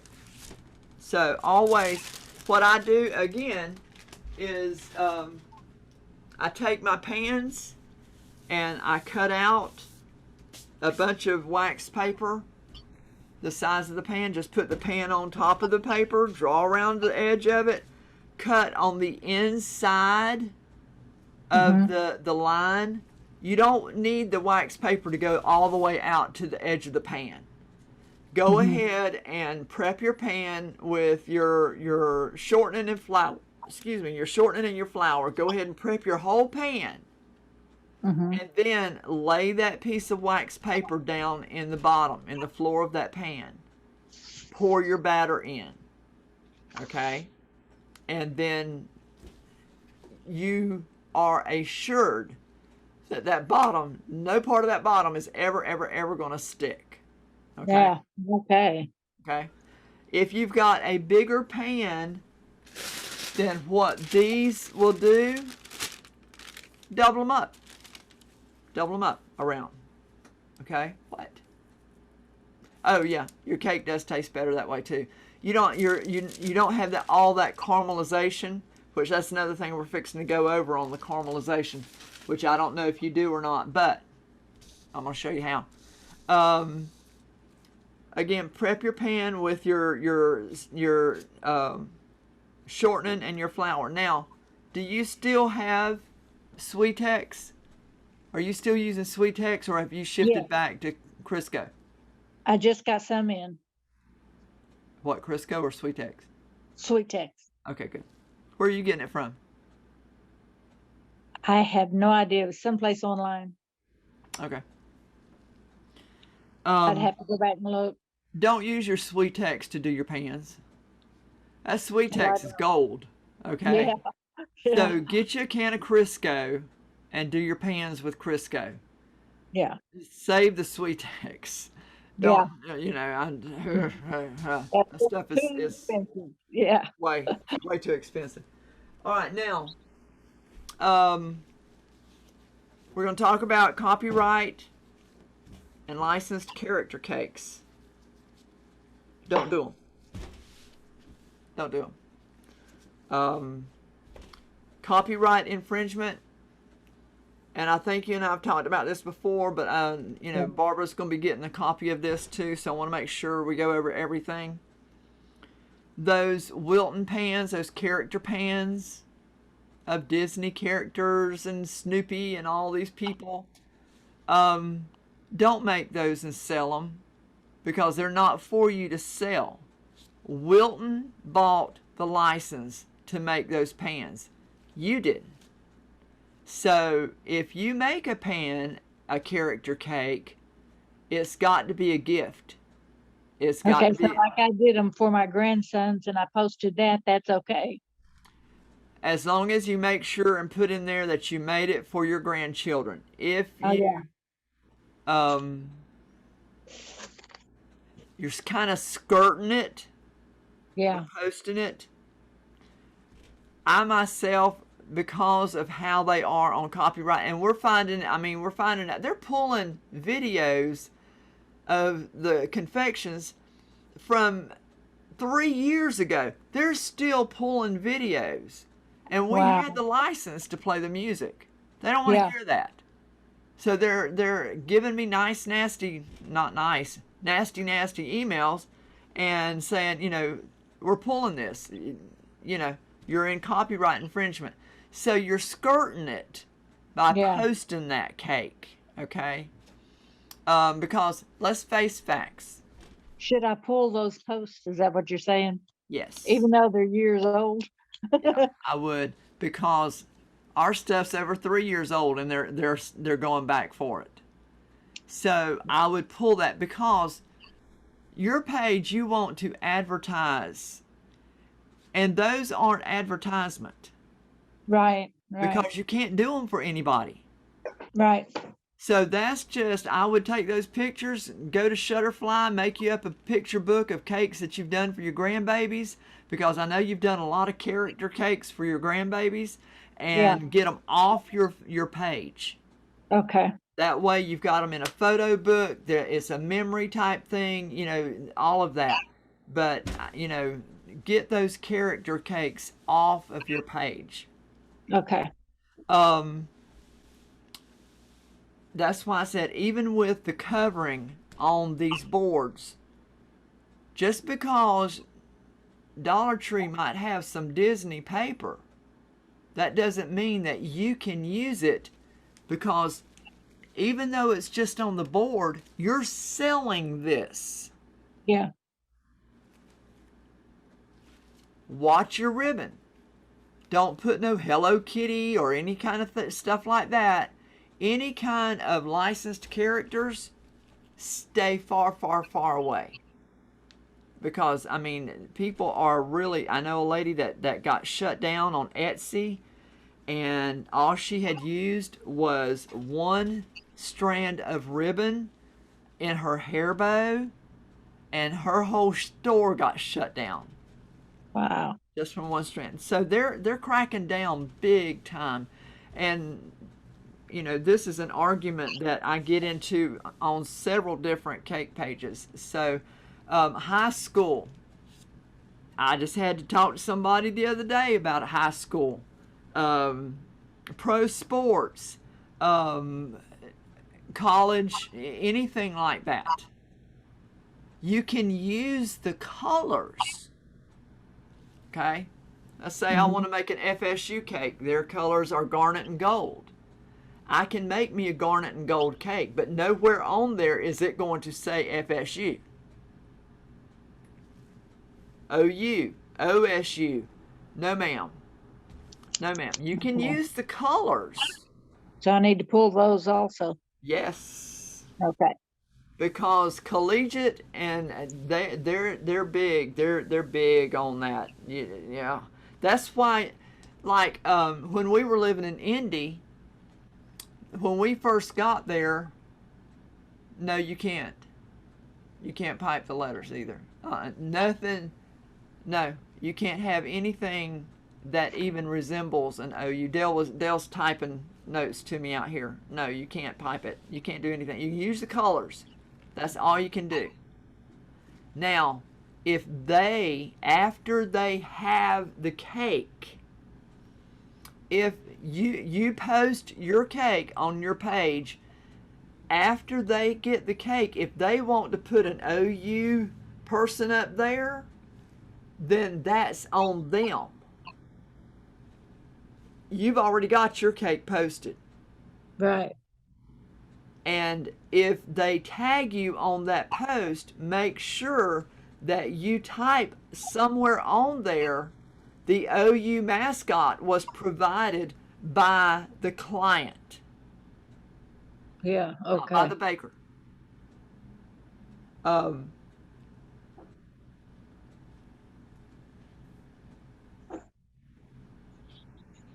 right. You don't post your cake with if, let them handle that. That's them. You did not charge them for a cake that had an OU mascot on it. Yeah, right. Okay? It Okay. gets real tricky. It gets real tricky. Yes, that's what I just said. Did you were too busy typing to know that's what I was just telling her. He's typing, they can provide the typers or the top or the figures, but don't, yes, like what I just said. See, we've been through this for years. Um, be careful with your ribbons. Like I say, no Hello Kitty ribbons. Anything that you're going to do character wise for your grandbabies. And Yeah, I know you want to post the stuff that you can do it and show your skills, and that's all right. I understand that. But just save them, go get you an account at Shutterfly and start loading those pictures on there so that you can have a book of nothing but your grandbaby's cakes so that your butt don't get in a sling with a fine or getting shut down. right. Because number one, you don't want the health department out at your house. No. You know why? They never Um, die. okay. So you pretty well understand that. You understand that. And you're going to go Yeah. through and you're going to cleanse your page because I want you to be able to. I would encourage you because you are magnificent with creating characters with fondant. Thank you. Those skills you have acquired and you are mastering them. I will say that. I will tell you that absolutely. I would go through and pick up a coloring book. Just something to inspire you to make something with your fondant that you can photograph, and we'll talk about photographing at a different time, but that you can photograph and use on your page that isn't character based, character Right. Okay. related, Yeah. okay? And there is a multitude of stuff out there that you can do in fondant that has nothing to do with licensed characters or anything, okay? Okay. My big thing was whenever I wanted to do a buttercream transfer, a frozen buttercream transfer, I'd go get a coloring book. You know, Holly Hobby. No. What's the strawberry? What's the strawberry? Shortcake. Strawberry shortcake. Yeah. I ain't doing strawberry shortcake. No, sorry. Do a ladybug. Ladybugs Yeah. aren't copyrighted. You know, make some strawberries. Make some fruit. With your fondant. Just sit down and just in your once you've got your boards, your drums done, and everything, and you got time, sit down and make fruit. Yeah. Fruit is amazing, especially during the summertime. Remember how I had, and I know you remember it, but I had made cupcakes that looked like snow cones. Yes. Make some of those out of fondant. Make a beach ball out of fondant. Make a beach themed cake out of the fondant stuff. Flip flops, a beach ball, that Right. type of stuff. You make your sand out of crushed graham crackers with brown sugar in it. You know how to do that. Do Yeah. that. Put that all across the cake. I did a beach themed volleyball cake for Caleb one year for his birthday because that's what they were all into, and it turned out magnificent. Do those kind of things, and Yeah. but right now, to be honest with you, start gearing towards Christmas, and I know that, but Hobby Lobby's already started getting their Christmas stuff in. Yeah. they've put their I was there the other day getting fabric, and all the summer fabrics already 50% off. I said, what's up with this? I said, we're just now here in Kansas, we're just now getting into summer. And she said, the Christmas stuff is coming in. And she pointed, and I was like, but you got to start getting ready. Yeah. You know, start making up some, oh man, those vintage Christmas ornaments, Yes. start making some of them. And you've Mm. got all the dust, all Yeah. the sparkly dust and stuff to make them up. Right. You use your royal icing to decorate them with, and you're ready for Christmas. I mean, you're going to have some magnificent. Whoo, I should take that. Can we cut that off? I'm going to take that. No, but you've got Christmas stuff. Start work, make some snowmen. Do this, you know, and stay away from characters. Okay? Okay. The field is just crazy. I mean, my mind is like going right now, as you can tell. Okay, flowers we're going to make. I'll write these down so I make sure. I know you might already know how to make roses. We're going to make roses. We're going to make ribbon roses. We're going to make carnations.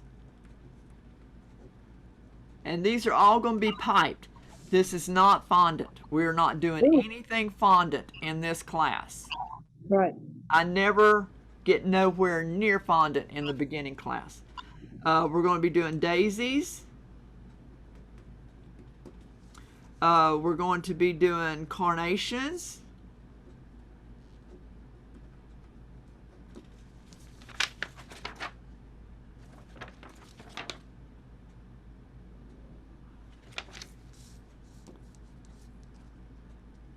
What was the other ones?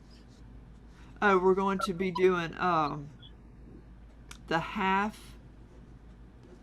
roses that you can put on the side of your cake, and the half carnations.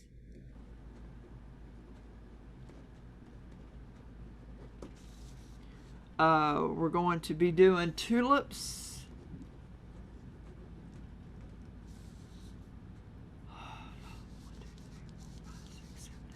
Is that it?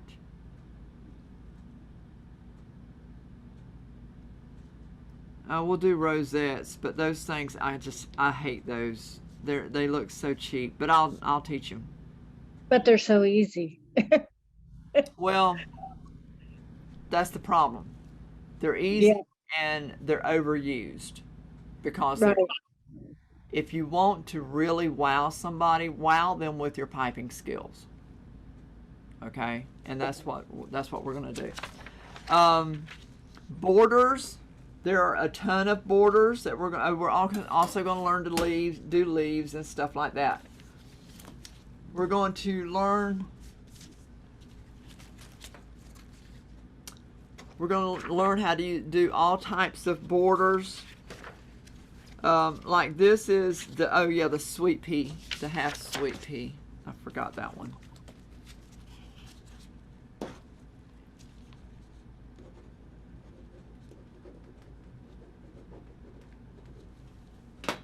Okay, the half carnation, the half rose, that's all on this page there.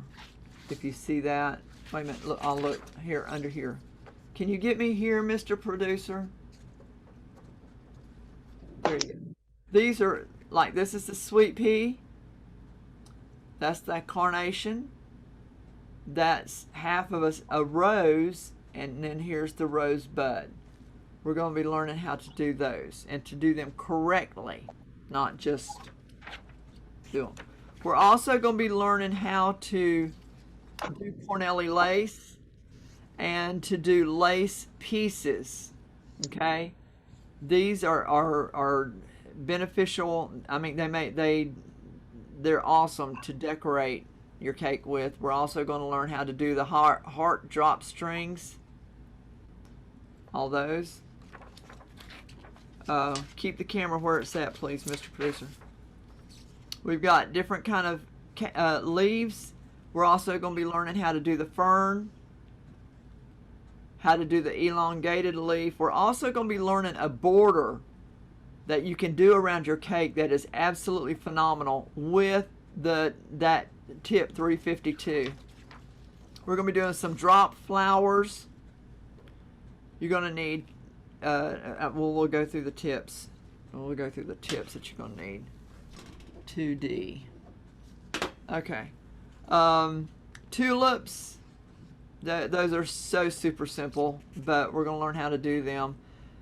These are not the daisies that I'm talking about, but these are a form. I don't even call this a daisy flower, but we're going to be learning how to make those too. You have that on your sheet. These are exercises in wrist control and pressure control. And when we start these, these right here are exercises that I tell every one of my students to practice at least 30 minutes a day. And that gets your angle right on your bag, and it gets your wrist moving, okay? Because we're not doing this right here, we're doing this right here. Okay? And we're going to be watching our pressure, learning our pressure. These are excellent. Not this, but these are excellent for that. That's another one. That's another one. That's a border with the leaves. Okay. We're going to be learning some different styles of writing. This is the printing. This is the cursive. I love this. I love this dot printing. And here's the reason why. Because what I like to do is, now this is done with tip 2 or 3, but I like to come back. I like to start off, once I've got where my letters are going to be, I like to start off with tip maybe 8 or 9 and do the bottom dots, and then come back with a different color on top of this and do the smaller dots. That gives it dimension, and it's so cute, especially on kids' cakes. It's really cute. Here's another form of that's the slanted. We're going to learn all that. We're going to learn how to maneuver that. We're also going to learn vines, how to do vine work, which is beautiful on the edge of your cake. To even start it on the top of your cake and work down the edge. Oh my gosh, that's beautiful. And that's another reason why when you've got your board, and you've got that extra space there, you can bring, like you've got your cake here, you can start your vine work here, come down your cake, and bring your vine work out to the edge, well, not the edge, but out onto your board, and bring it all together. So you've got that extra room to work your vines, and they're once you see how easy they are, you're going to be surprised. Scroll work, curly vines, we're going to be doing that.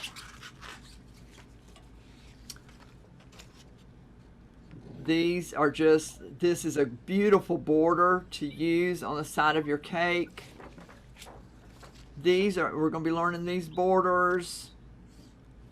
All of them, if you notice, those two right there are done with the same tip. You can actually do that one with the same tip, but this one they've got it with a larger tip. This is a larger tip, but you can do it with any size tip.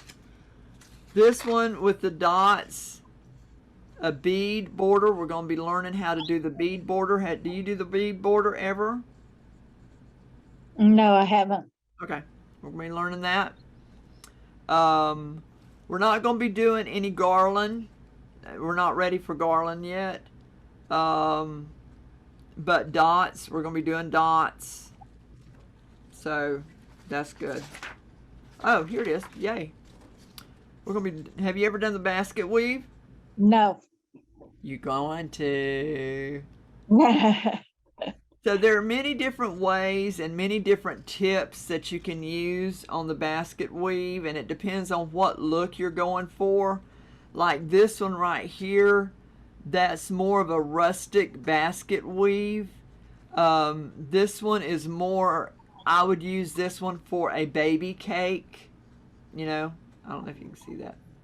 But it's used with the round tip 5. And then these are your more sophisticated. I would use these on anniversary cakes, wedding cakes, stuff like that. That's what these basket weaves are for. This is something we're also going to do okay. I'm going to teach you the proper way to make a shell border so that every one of your shells are the same size and are straight. We're also going to do the zigzag puff. We're going to learn that. And here's those nasty little rosettes. We're going to do those. Again, here's your emotion. And that's beautiful around the bottom of a cake. Zigzag. Your reverse shell. Do you know how to do reverse shell? No, I don't think I do. Okay, you're going to. We're going to do the reverse shell. There's a lot packed in this class that, Yeah. I mean, a lot. We're going to do a rope. Have you ever done the rope border? Kinda. We're going to learn how to do it right. Okay. And then the colonial, oh my gosh, I love this. The colonial scroll. Yes, yes, yes. Figure 8 motion. This is just an exercise. Now there are some techniques that you do use your whole arm with. There are some techniques that you just use your wrist. This right here is one that we use our whole arm with, okay? And these are all just practice techniques to get you in the form. See, you've got 2 things that you've got to think about. One is your pressure, and one is your consistency in making, like with your shells. You want to make sure each shell is the same size. You want to make sure that each shell is straight. You know, you've got to learn these things, and you've got to learn the angle of your bag. The angle of your bag is going to make or break you. Yeah. If you're not using that bag at the right angle and the right pressure, you're not going to get it. So that's what we're going to be working on. And these right here are perfect. And if you notice, I don't know if you can see this right here. That says 45 degrees. So it tells you all the way through here where the bag is supposed to be held on all of these. Now, if you notice that one, it says 90 degrees. You're going to do this one straight up and down. Okay? 45 degrees. These rosettes are going to be done, I hate these things, are going to be done 90 degrees. I'm going to get you out of these. You don't need those. I'm going to get you away from those. I think we've kind of been over all these. Okay. So, and plus, we've got some more. Dale's going to do these for me. I forgot to give them to him. We're going to be doing the drop flowers. Yeah, these are just, I'm going to teach you the proper way to make a star. People don't realize there's a proper way to make a star. Okay, see how that shell border is straight? The shells are all the same size. There's a technique to that. And it's the same technique we use when we're doing the bead border. Okay? again, if you notice, 45 degrees. So that's stuff we're going to be doing. That's all the stuff we're going to be learning. Aren't you Well, excited? yeah, very little of that I've done. Piping. That's huge. That's huge what we're doing. Okay, now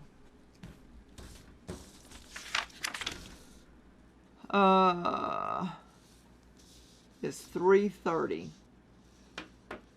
I'm gonna put a cake together real fast for you. Now, there are two techniques. Have you ever heard of the Viva paper towel method? Yes, Do you use that? I have. Has it not worked for you? Yeah. I just used the standard ways of doing it though. Okay. All right, we're gonna do something.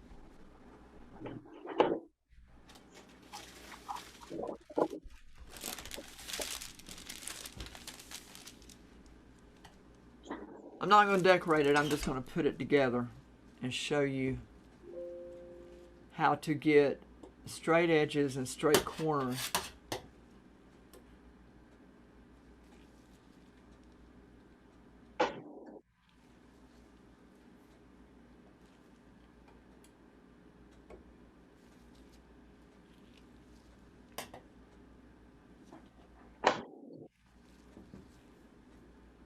Well, doggone, Jan. That was too high.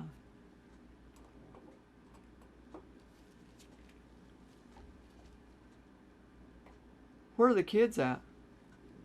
At my mom's. She's going to hate me. Nah, they're good kids. Yeah, I didn't mean that. I didn't mean there wasn't. I think the only one I ever had a problem with was Tristan. Yeah. Okay. When we cut the top off, we don't want to start at the edge. Where's my camera at? Okay. When we cut this cake, we don't want to cut it at the edge. All right, we want to go down a little bit below that edge to get that all off, because over here it might be different than over here. So we want to make sure we slice that whole top off.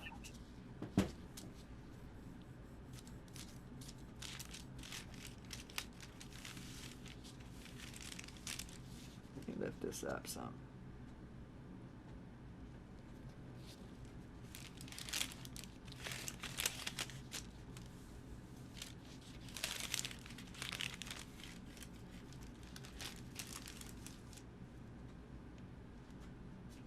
Oh my gosh, that cake smells good.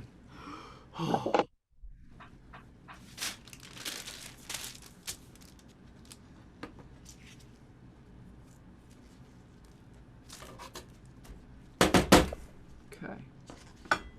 Now we're going to set this over here because we don't want to move anything right now. We want to get all the layers cut for our initial cut. We want to get them all cut at the same time. We want each cut to be done at the same time on each layer.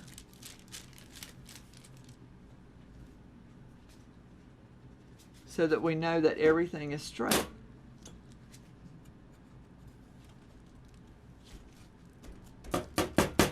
Cake pops. There you go. Huh? There you go. Yep. Don't throw it away. All right, now we're going to bring that down. We're going to tort this. Have you torted your cakes? Yes, I have. Okay, so you know what we're doing. Yeah.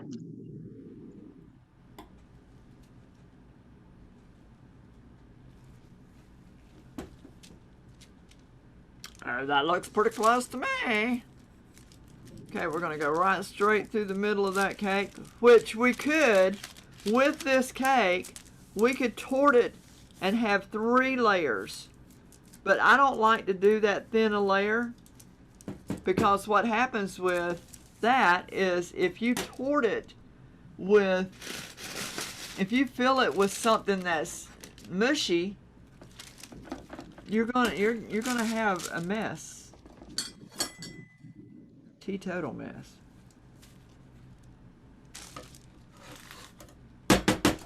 Okay. We have that.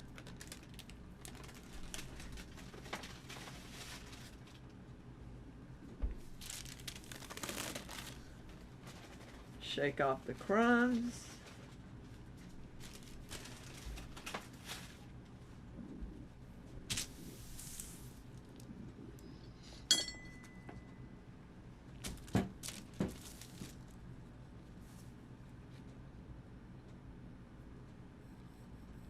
Now, when you're holding your cake, don't press down, because that's gonna, you know, it's like a sponge. You don't want to press it down. You're just wanting your hand there to guide it.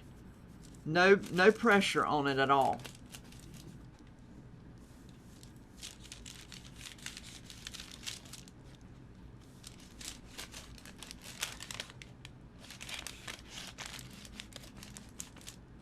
What have you got up here? Practice cake buttercream. No. Why do they put meringue powder in that? That right there is the royal icing. That's not buttercream. If it's got meringue powder in it, Dale's sending me notes. Oh, love notes. That's why it says it'll keep for 2 months. Okay, yeah. Our American buttercream, of course, is dairy free. There's no butter in it, so it will last for a while.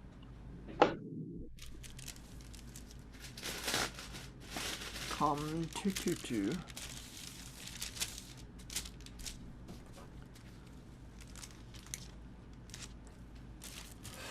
Okay, so we have 4 thin layers. Yes.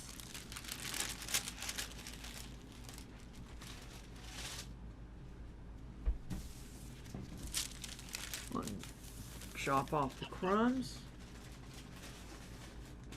Now, do you do a crumb coat on your cake? Yes. Okay, good. There are those that teach that a crumb coat is not necessary. They fibbing. That's right. I've tried it both ways, and I do the crumb coat.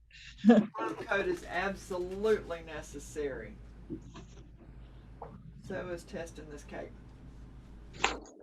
Oh my Lord.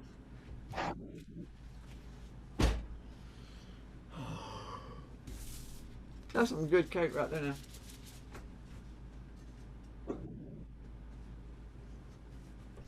All right. Now, under my turntable, I have a piece of non-skid. I put that down because I don't want this sucker moving on me. Okay? I just don't want it moving on me. Bring that up. Now, I also have it here so that my board doesn't slide. Okay? So, now the first thing I need to do, I need to put some glue down. My students used to always go, "What?" In my beginner class, they, "What?" Well, it's non-toxic. It won't hurt. A little bit of glue never hurt nobody. You ain't never ate paste or anything in school growing up? No, Chef Jan. Well, School glue. it was non-toxic. That's right. So, oh, I just moved my board. Okay, so we're going to put the glue down. Oh, the other thing, hang on, let me show you.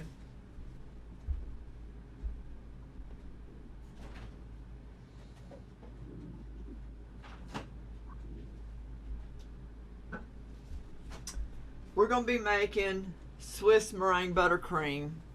We're going to be making Italian meringue buttercream. We're going to be making royal icing, all of which uses egg whites, okay? Buy the pasteurized egg whites in a container. They're everywhere. They're everywhere. What? Right here. That's one brand. I don't know what your stores, I don't know if Crest or Walmart. This come from the Kroger store. So I don't know what y'all have there, but it's gonna be back in the dairy section near the eggs, and it's 100% egg whites, and they're purely pasteurized, so you know it won't hurt you. Okay, you don't have to worry about getting them up to 165 degrees and then waiting to cool it down and all that kind of mess. So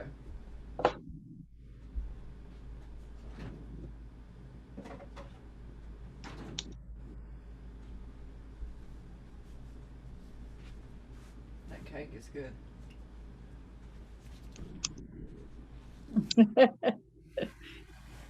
All right, here we go.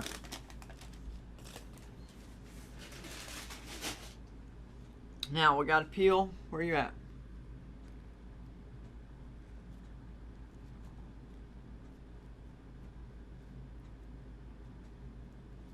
Come on now, peel for me.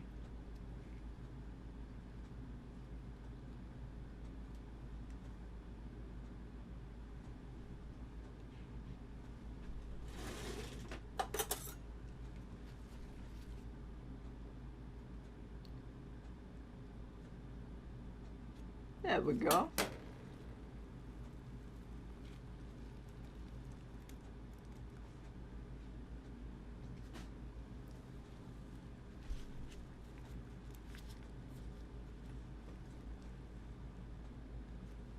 I want to make sure that's in the center. Okay, now, before we go any farther,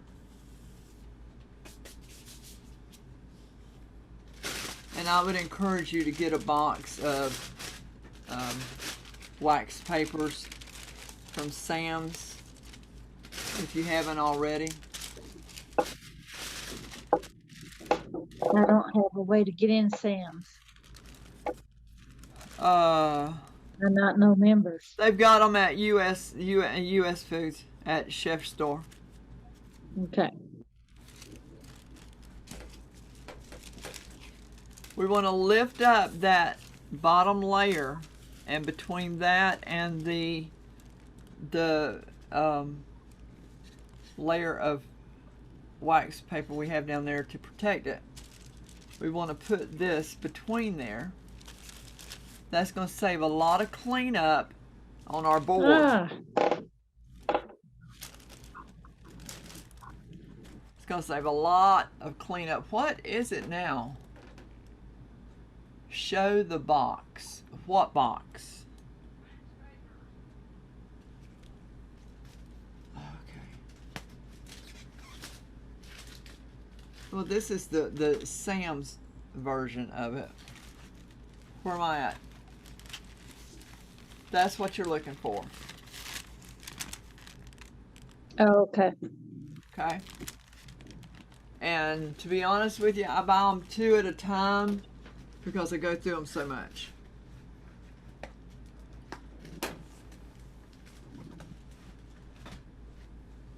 Okay. Now you keep those there. Don't let them go anywhere, because that's going to maintain the integrity of your board, and so you don't have to worry about cleaning or dripping icing or anything like that, okay? Okay.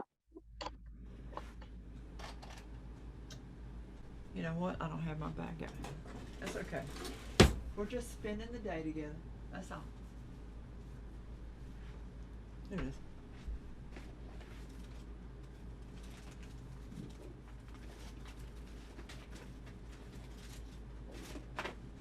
I don't know about you, but I reuse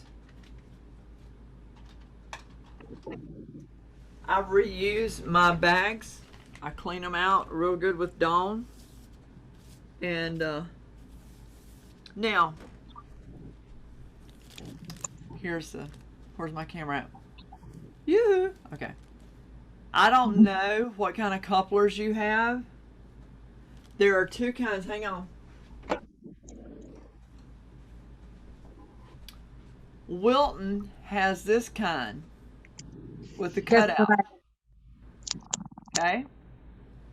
Now, I don't like those. I like these because they're solid. And when you lay a dam of icing around, it's a solid round and it doesn't poke out the edge. Okay? Okay. I can get these for you through my, if you want some. All right, Yeah. now we put that in the bag and we're gonna put the top on it because all we're gonna use this for is the dam. I might have the wrong top.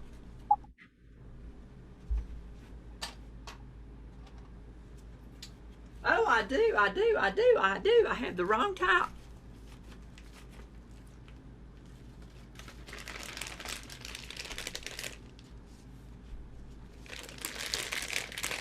Okay, now I don't know how you fill your bags. I fold mine back. Everybody says use a cup. Please. That's just more stuff to have to clean. Yep. Get my hand up underneath there. Hold that open.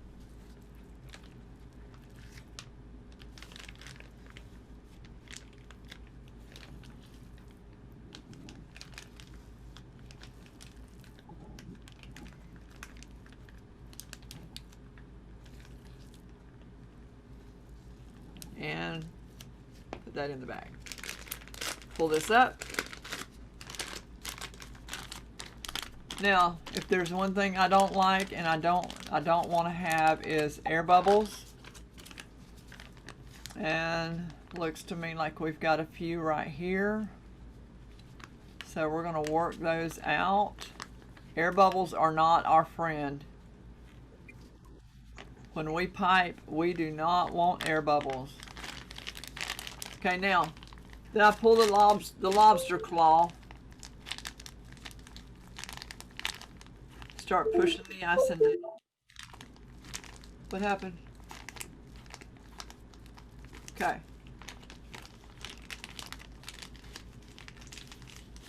I'm gonna put this bag right here. I've got this icing pushed down. I'm gonna put this bag right here and I'm gonna twist. Okay? Icing started coming out. We're gonna put a dam around the edge. Take your time, don't get in a hurry.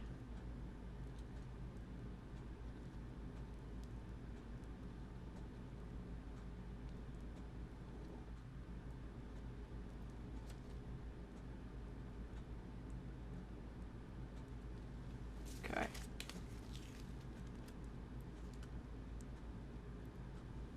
Okay. Now, anytime we put a filling in this cake, when we're torting and filling, don't put your filling right there on top of the cake. No. Okay? You want a barrier there because otherwise what's going to happen is the moisture is going to absorb down and you're going to have a soggy cake. So, take a little bit, just a little bit.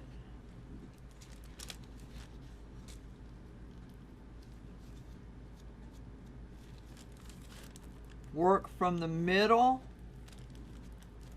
See how I'm going back and forth? We want to lock into that dam so that nothing goes underneath that dam and oozes out. We want to lock in.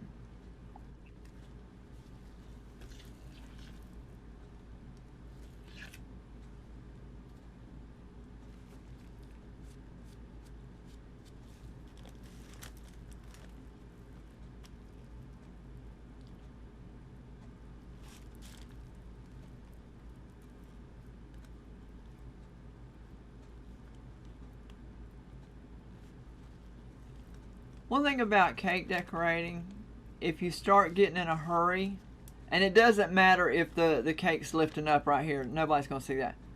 But if you start getting in a hurry, you're gonna shoot yourself in the foot. You've got to take your time to get a proper iced cake. Now, that had crumbs in it, so I don't want to introduce that into my good icing. So,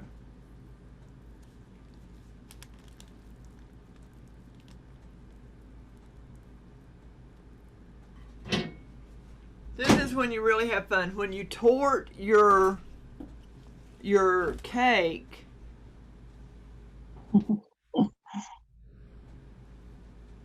there is so much that you can do. Like I could do lemon curd. Then the next layer I could do a blackberry jam. The next layer I could do a strawberry. You can do so many different flavors in there, you know. Yeah.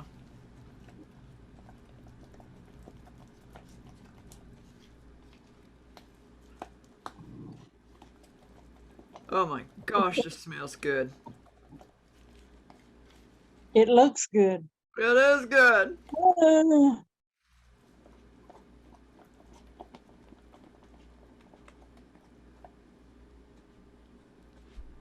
Ah. Oh.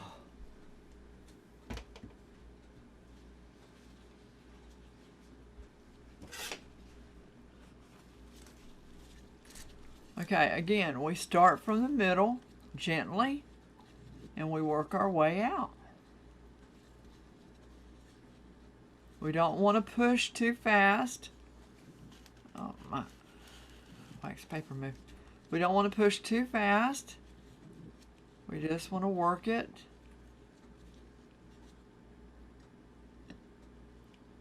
And we want to work right to the edge.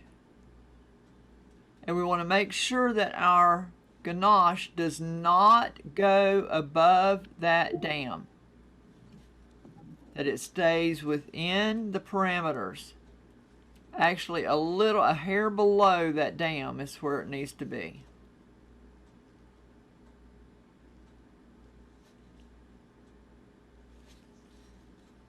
Taking our time. Want to make it. And it's not that I'm trying to make this level, it's just that I'm wanting it to be below. I don't want heels in my ganache. That sounds like a bluegrass song.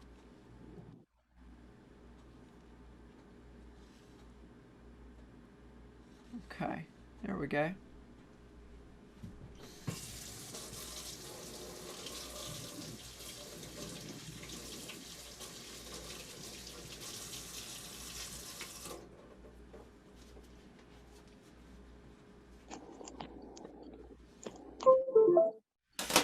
Okay, now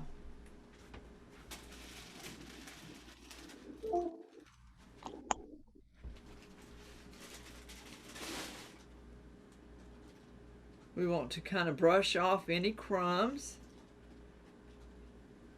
And we're going to lay Now remember, this is the side it's cut on both sides.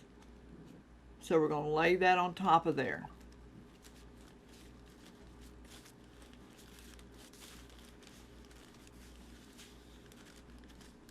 Okay, gently. Don't squish, just gently. Okay. Yes, we're making a cake. All right, now we're going to come back, push that down, wrap that around in our hand again. And when you fill your bag, you don't want it to be so full you can't hold it. You want to have control over it. Now my bag's going to be a little bit more full than what yours would be because your hands aren't as big. But you want to make sure that you've got good full control over this bag, and it sits right in the that's where your key's at. It sits right in the palm of your hand, and you're wrapping your hand around it. And here we go. Gently, gently, gently.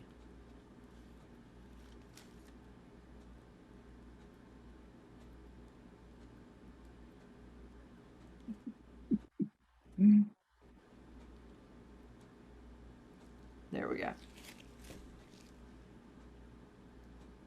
Now, I'm not going to put ganache in this. I'm just going to fill this with buttercream in the middle.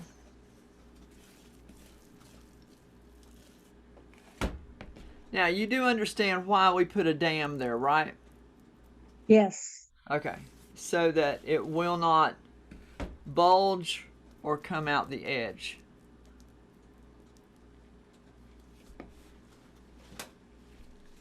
Again, starting in the middle, gently. We don't just come in here and start pushing. We're working it back and forth. Back and forth. We're making our way to the edge. And even though this is buttercream and our dam is buttercream, we still don't want to go over.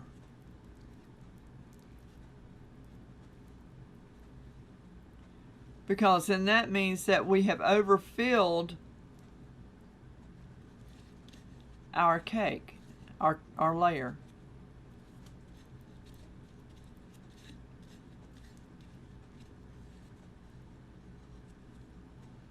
If we see that there's some dip spots in there, we push it around.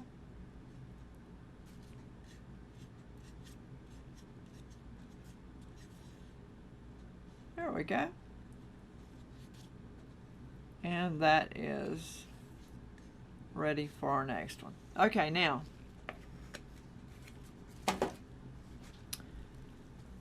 we have this cake sitting with the butt on the bottom.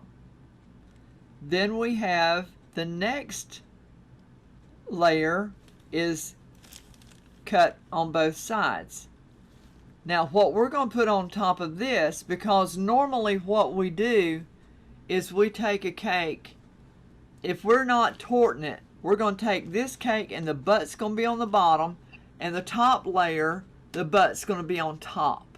So we're going to meet the two cut, like if I had the two layers and I'd cut the tops off of both of them, those are what's going to meet in the middle. So what we've got to do now, we've got to get the other layer that has both sides cut and meet that here.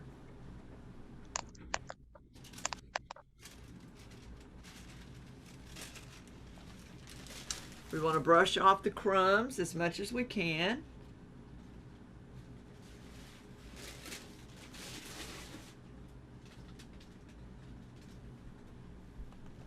We're going to lay that right there on top. Center that. And here's the reason why. One of my 8-inch pans are just a hair off from the other one. So Want to make sure that's as center as it can possibly be. I'll hide the rest of it. Okay, now, again, we're going to need to put a dam. Well, if you was here and could smell this, I'd have to have a bite. yeah, I'm thinking the same thing. Yeah, Dale's sitting there waiting his turn. He's not real crazy over the ganache. What? No, he's allergic to chocolate. Oh. Well, that makes a difference. But that ganache is some of the best. I mean, it's made out of that Belgium chocolate. Okay. Yeah. Now here, let me show you. See, I've got a lot. I've refilled this bag. I've got a lot of air down at the bottom where the icing is meeting the old icing. And I've got to push that out.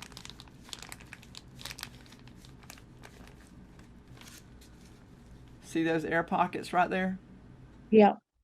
Okay, those got to go. Those are not a friend. So I come over here and I push until the air pops out. Okay, now that's gone. We're pushing our icing down. We do the lobster claw thing. Okay, we get all of our icing pushed down. Now this is what I like to do. I like to take my bag and I like to fold it over on each side. And then I like to fold it in the middle. Okay? Get off the excess icing. Then with that is where I grab. I get it right there with my thumb. Yeah. See that? Yeah. And then that's when I start twisting. And I lock that in from coming back out. You don't want your icing to come out and wind up on your arm. No. Again, we're saving every penny we can. This $100 cake, we want to make every penny of that we possibly can. So we don't want to throw away any icing. So Right. there you go. There's that. We're going to do one more dam.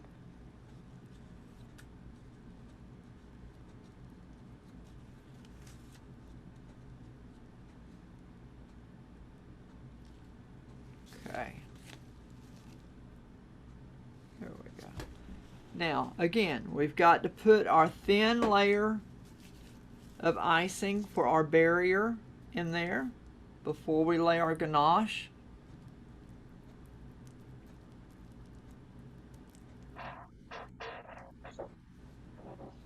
Am I getting too close to the camera? Okay.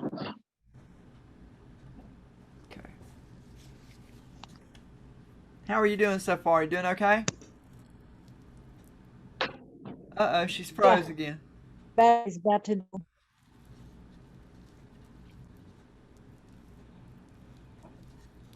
Have you learned anything yet? I have. Okay, notice how we're just gently moving this out.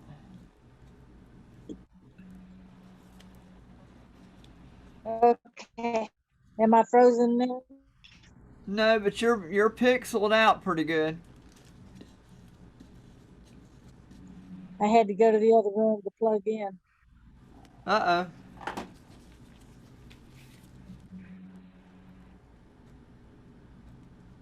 Put a little bit around each edge here so I can use up this icing.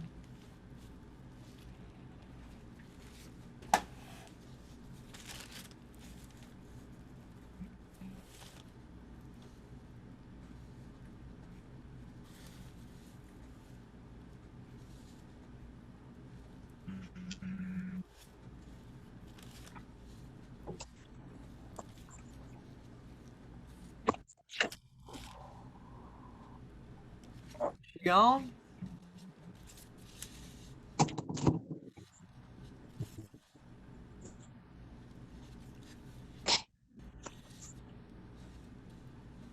think I'm done, ready. You good? I think so. Okay. Looked like you was leaving out there for a minute.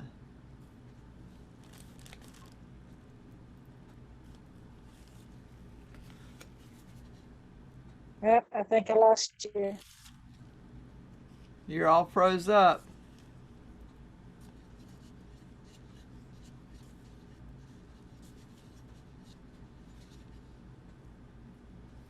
Is she still there? Here, I can't see you though. Oh, you look. Yeah, you're all pixeled out. Yeah, I'm trying to find a spot. It's just getting worse.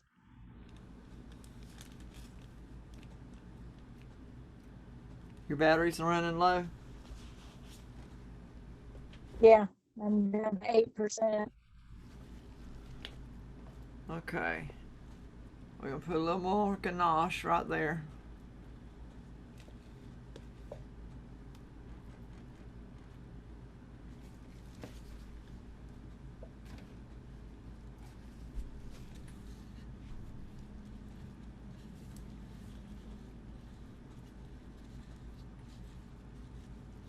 You still there?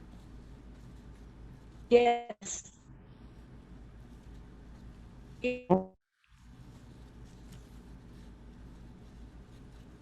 Food, I do that mash real good too.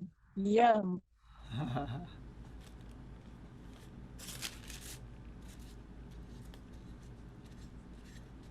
Okay. Ganache is in.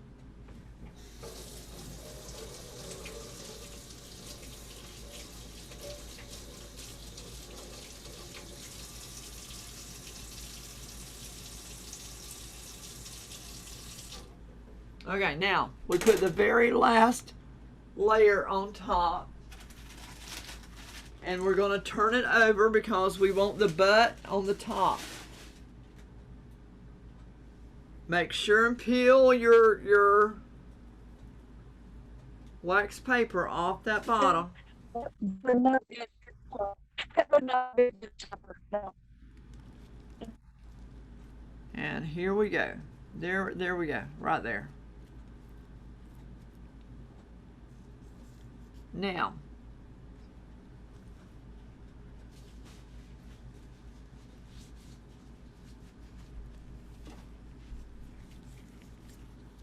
I'm gonna Oh, bring. mercy, that's a big cake. Yeah, I know. So what we're gonna do,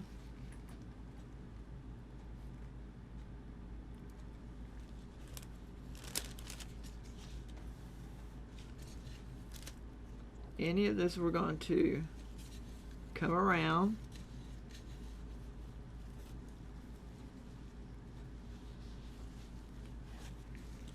Now, there's a lot of crumbs, so we want to get them off.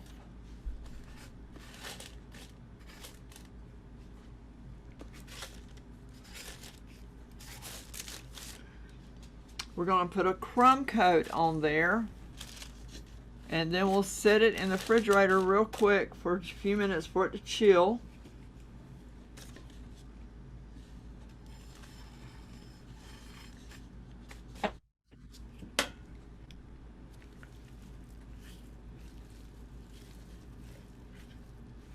There you are. Yeah, there you are. Here I am. Okay. I'm going to put some icing in here to crumb coat it because I'm going to loosen this up a bit. Take that last little bit of what we used for the dam. Put that in there so I don't waste any icing. I don't want to waste icing. Okay. I'm going to loosen this up with just a few drops of water.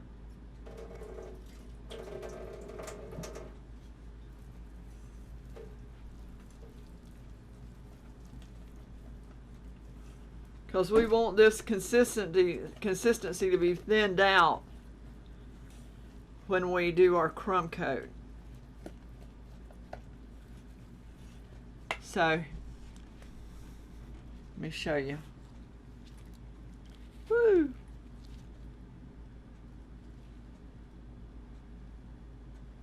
Okay. We want a real thin consistency. Real thin. Boom. Boom. Real thin. And that's what we're going to use to do our crumb cake. Make sure you cover up your ABC so that it doesn't crust while you're waiting. Okay, now let me get this back over here so you can see the cake.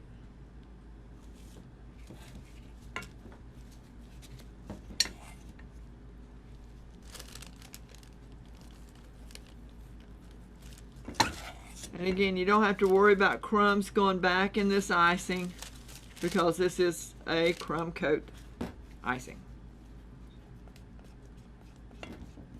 The runaway cake.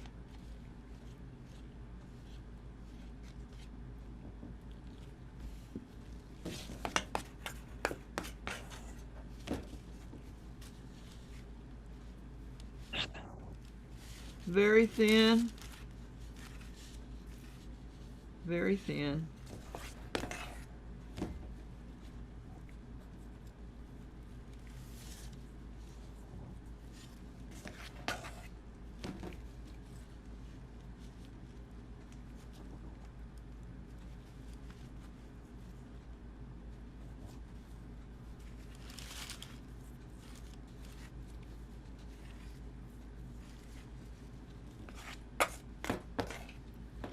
Now, what I normally would do, if my cake is not torted, I will trim off the caramelization off the edges of the layers so that you don't see any brown, that it's all white.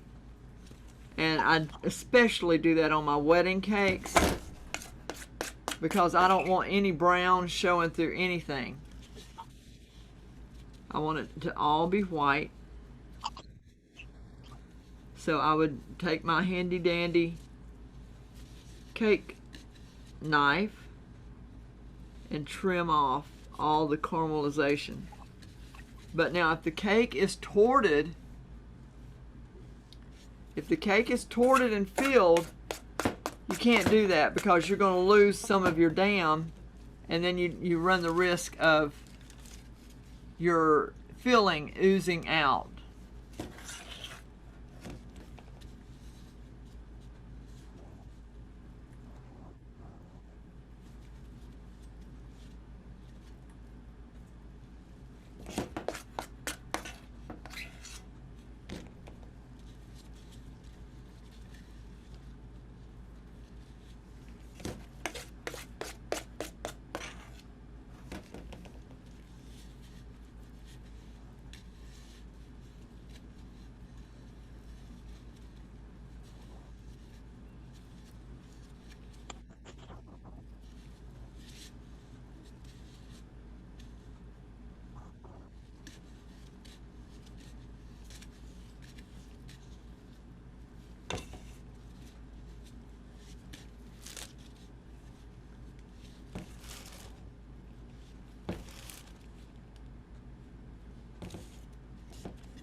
Is this not showing it well enough?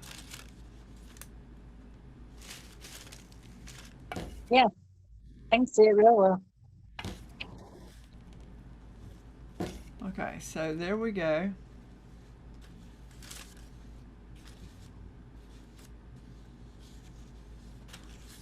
We've got our crumb coated cake. It didn't take long. It's torted, it's filled, and crumb coated. Now, what we'll do is we'll sit it in the refrigerator. Now, this icing, let me show you, let me pull it to you. This icing right here that I used to crumb coat, I will put this in a container. I won't waste this icing. I'll put this in another container and mark it crumb coat, and I can use it for another cake. Even though it's got a few crumbs in it, that's not gonna hurt anything. But I'm just gonna take this, and I don't, again, I don't, you know, toss. That right there's money, you know. Yeah. So I put that in another container and mark it crumb coat and put the date on it so that I know when I used it last. How long is it good? How long is it good in the freezer? How long does it keep in the freezer? It'll last as long as it's airtight. As long as it's airtight and you put it in the freezer, it'll last 6 months. Make Okay. sure you date it. It'll last 6 months. Now, when you put it in your airtight container, make sure you also put it in a Ziploc freezer bag. And it wouldn't hurt to double it and put it in, to keep any kind of, you want to make sure all the air is out, and that way it won't freezer burn. Okay? But yeah, Okay. it'll last 6 months, but it'll last 3 months in your refrigerator because it's non-dairy. There is no Yeah. dairy in this stuff. Now, that's not the story on the SMBC or IMBC or anything like that. But this American buttercream is non-dairy. So its shelf life is going to far exceed any of the other ones because they're filled with butter. Right. So, put this off to the side. Let me put this in the fridge for just a few minutes.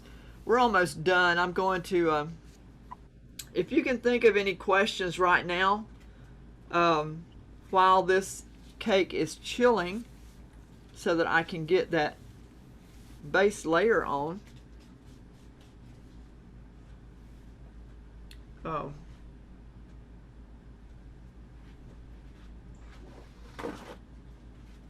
I can't think of anything. I've been asking as I go. Okay. Let me go put this. Put this in there to chill for a minute. It's gonna chill for a minute.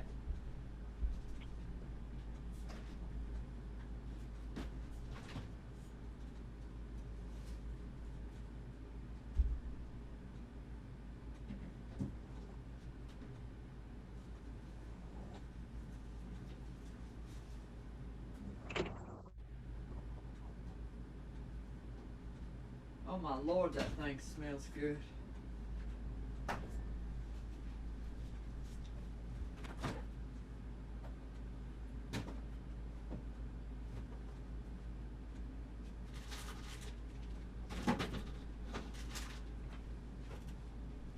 Okay, now what we'll do from here, we're going to put our base icing on, and that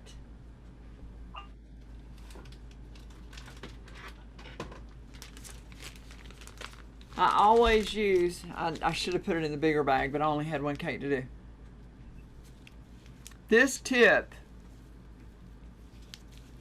has, yeah, this tip has been like, where'd she go? Huh? Uh-oh, here she comes.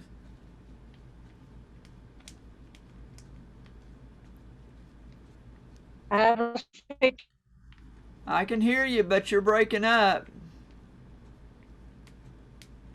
I can hear you, but I can't see you. There you are. Can you see me now? No, ma'am. Why can't she see me, babe? Huh?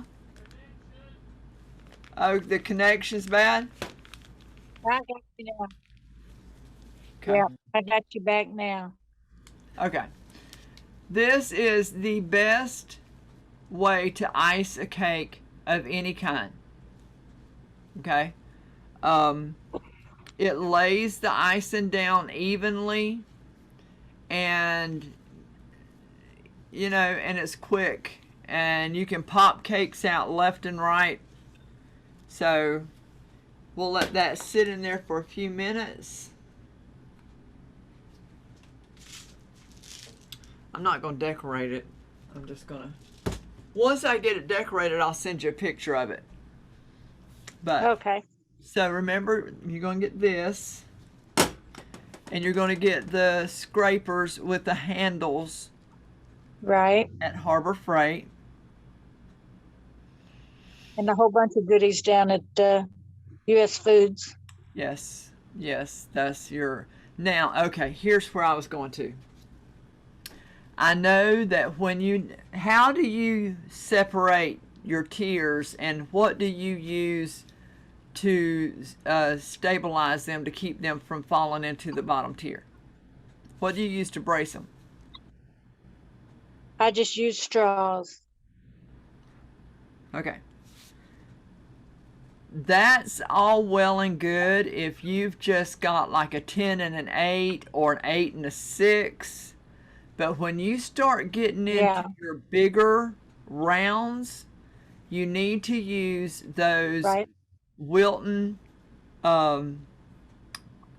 post. You can cut them with a pipe cutter, but they're hollow on the inside. Wilton puts them out. Oh, the plastic one? Yes. And Yes, yes. what happens is, when you've got so much weight, if you're doing a 4-tier cake, don't you go using those straws. Okay? Yeah. And if you're using, anytime that you're doing a tiered cake where it's more than 2 tiers, cut your rounds out of this, because that little flimsy cardboard, once it sits on that buttercream, Yeah. it gets flimsy, and the chances of a cake disaster are huge. If you've got this, Yeah. that's not going anywhere. That's gonna hold each tier steady and sturdy. And you've got, if you take those posts, and what happens is, like if you use a dowel, let's say you use a wooden dowel, which I am completely I'm against. losing you. I'm not hearing anything you're saying. Your internet is not Hello? my friend. Hello? Yeah. No, it's not. Yeah, I got you back. Okay. Yeah, this cloud cover is coming in, getting heavier.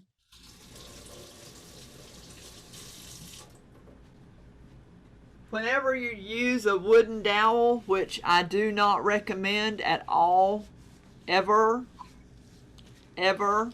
I used to use them until I realized what could happen. And no more wooden dowels. So what happens is, if you've got a 4-tier cake, that's a lot of weight. Yeah. Okay? So in your bottom tier, you're going to use those Wilton posts. Okay. And when you use them and you push them down into your cake, the cake that's displaced goes up the center of the post. So you don't have a bulge. You don't have anything like the cake. The cake has somewhere to go, and it's up the center of that post, and that gives you extra stability. So those, and always make sure you cut them off. I mean, if you're a micro off, it can cause your whole cake to fall. Okay, that's very important. Making sure those But now when you get up towards the top and your smaller tiers, you can use those plastic straws, the thick plastic straws. But on the bottom, the bottom 2 tiers. If you're doing a 4-tier cake, if you're doing a 3-tier cake, the only one that needs those posts is the bottom tier. The rest you can use the straws. If you go above a 3-tier, then you're going to have to use those posts on the bottom 2 tiers. Anything larger than an 8-inch round is going to need those posts. Yeah. You can go an 8 and a 6 Okay. with the straws. But those Mama's posts, calling. huh? I said, Mama's calling. No. We're late. No. Let me get that cake out and see if it's chilled enough. I doubt it has.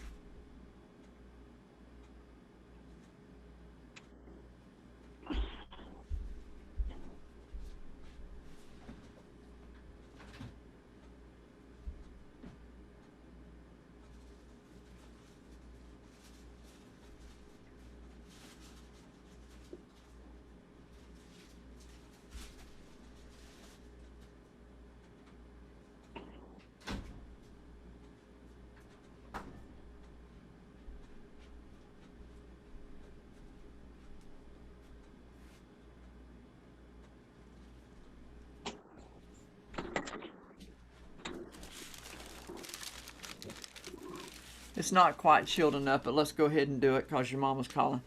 We're running behind, but Yeah. we've covered a lot. Do what we got to do.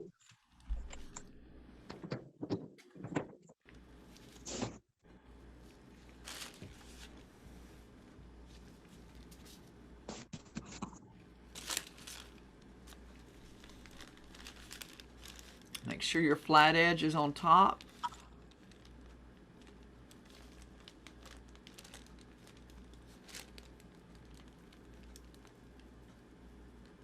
Wait a minute. I can't even get a good grip on this right now.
Is it raining down there? It's supposed to. It hasn't yet.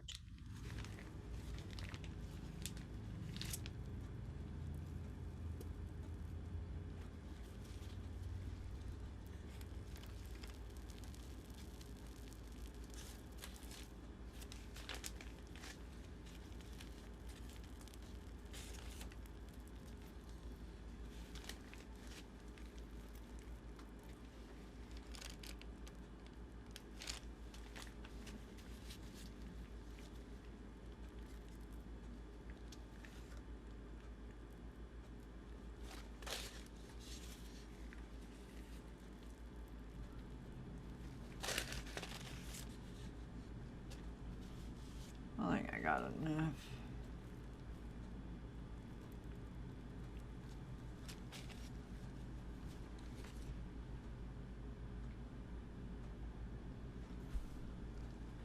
Okay, where'd I put my spatula?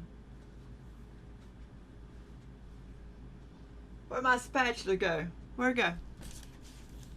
I confess, I don't know. I don't either. Where did it go? Where did I put it? Come here, spatula. Come. Oh, I see it.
Okay.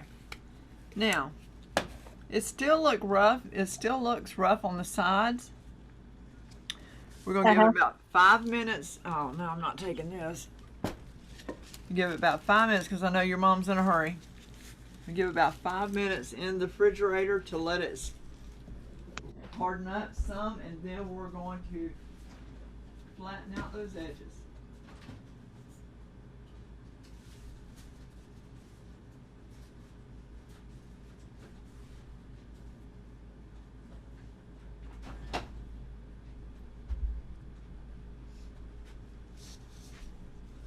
You have any questions at all? Nope, not yet, So you got it all. except you're froze up. You're still standing at the cake. Am I froze up now?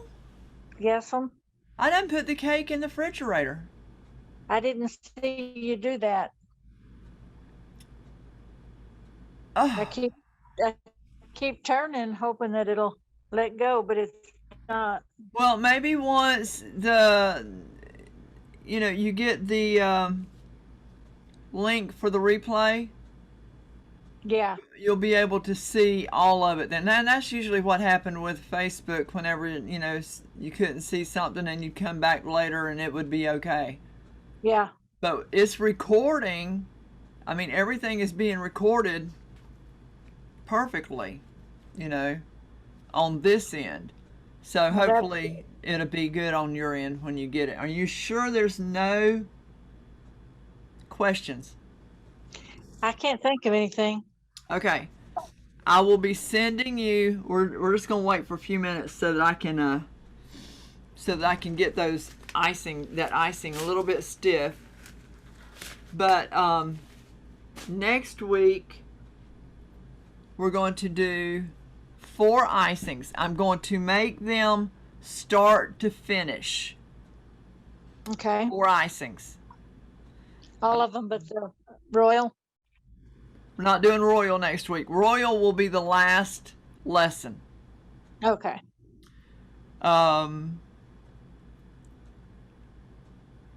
You will need to make at least one of the icings along with me. You don't have to make all 4, but you need to make one and also have a cake, an iced cake. You can have just 1 layer Hello? or 2 layers. It doesn't matter. Just have it ready for the base, for the crumb coat and for the icing. Okay. Okay. So you can pick whichever icing you want to make along with me. All right. Alrighty. And then you're going to ice your cake while I'm icing mine. Okay. And I'm going to watch you. And then we're going to go over again how to smooth and how to do all of that. Okay. So next week you'll need a cake. It doesn't matter. Size does not matter. It doesn't matter, just as long as you've got a cake to ice. And like I say, it can be just one layer. Okay. But I'll send all the icing recipes. Dale's going to recopy, or not recopy, but copy the rest of the techniques that I didn't get, that I forgot to give him. I'll send those to you as well. I encourage you to print them out and put them in a sleeve. If you don't want to laminate them, if you can't laminate them, at least put them in a plastic sleeve, because we are going to be practicing right on those papers. So Okay. they need to be covered. Okay, they need to be protected. I will send you a list of tips that you need to make sure you've got, which I'm sure you've got all of them. We're doing. There's so many things that you can do with just a few tips. So, but yeah, so that'd be the thing that you need to do. Decide which you can look through the recipes this week. Now, the RI we're not messing with next week. I'll send you the recipe, but we're not messing with that next week. SMBC, IMBC, Okay. ABC, and whipped cream. One of those 4. Okay. I will tell you, if you're going to do the whipped cream, you need to have your mixer bowl. You need to take some vinegar, clean out your mixing bowl, make sure there's no grease or anything in it. You need to clean your whip.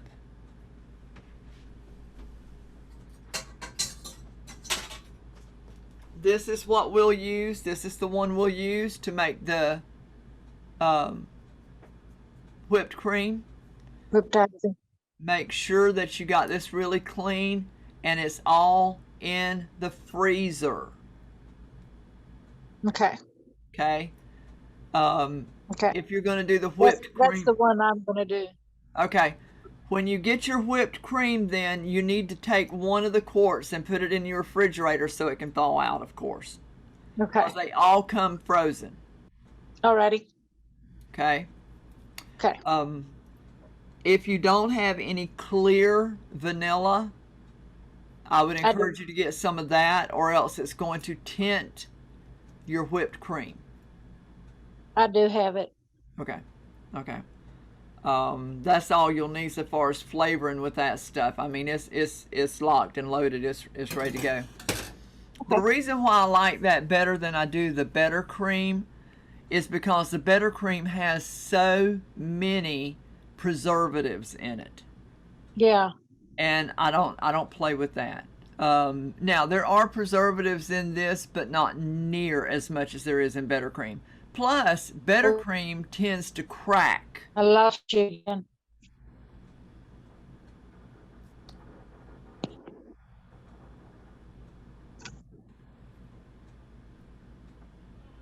Okay. Better cream tends to crack, and where this won't crack.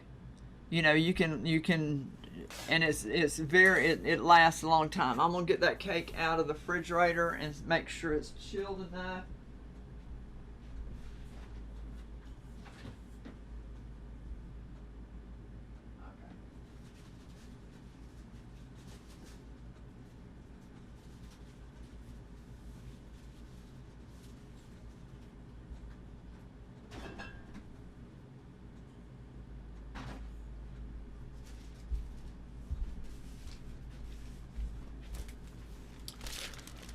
Okay.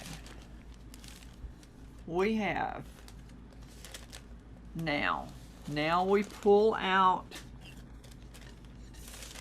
the waxed paper from the bottom.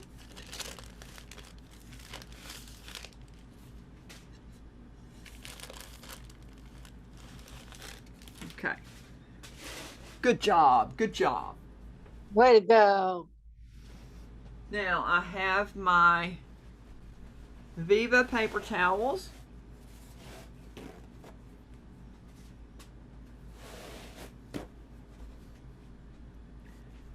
Let's see. Can I do it this way? Okay.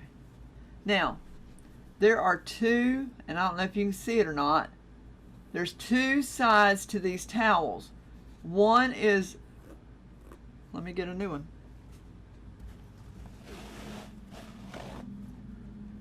The outside is very smooth. Okay?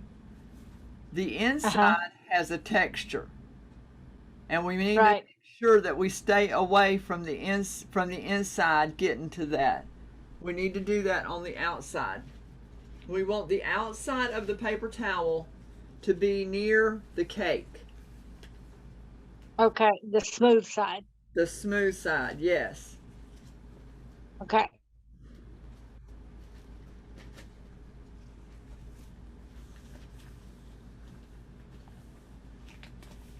Okay, now we'll warm up our hands.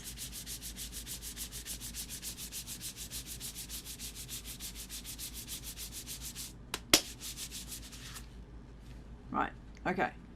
We're going to lay this beside the cake very gently.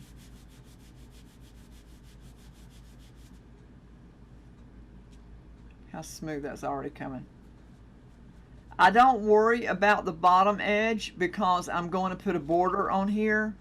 So that part of it I don't worry about.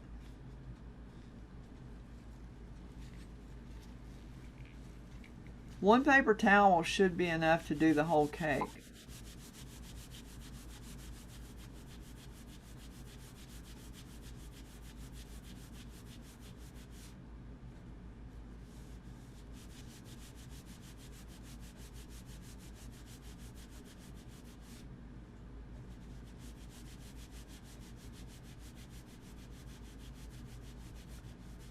This turntable keeps turning on me.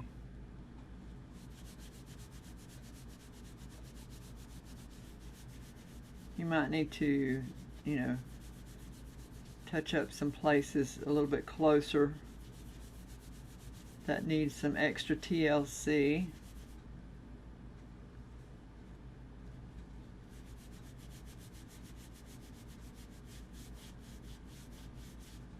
Okay, but you get the gist of this. We're gonna finish up this, and this should give you such a nice. In fact, when I do my cakes, a lot of people think I've covered it in fondant, but no, it's not fondant. Taking a lot of time to get this buttercream smooth because too many people that I've served just aren't really thrilled with fondant covered cakes. No, they're not. So I want to get my buttercream to look as close to fondant as I possibly can.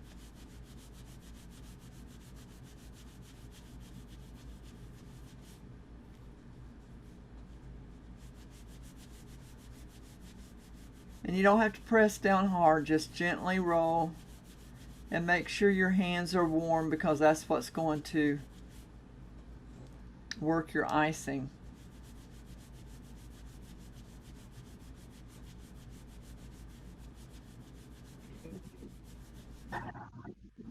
Mama just called again. Huh? She must be getting antsy. Yeah. Probably the kids are. Okay, so you get the gist of it. Now, when we get to the edge, here's what you have to be very careful. You want to gently come over the edge. Just gently come over the edge. Very gently. And that's going to give you a nice, it's not going to give you a sharp corner. We'll do that with a different type of icing. But with your ABC, this is the best.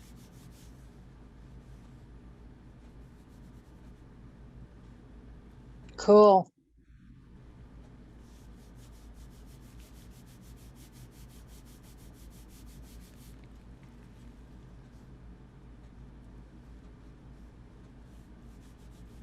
And then once you get everything pretty much where you want it, you're just going to come back and just gently make sure that your edges are round. Gently make sure.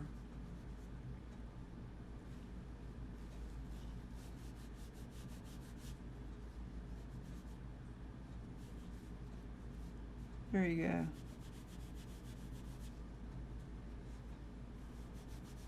So that's part of it.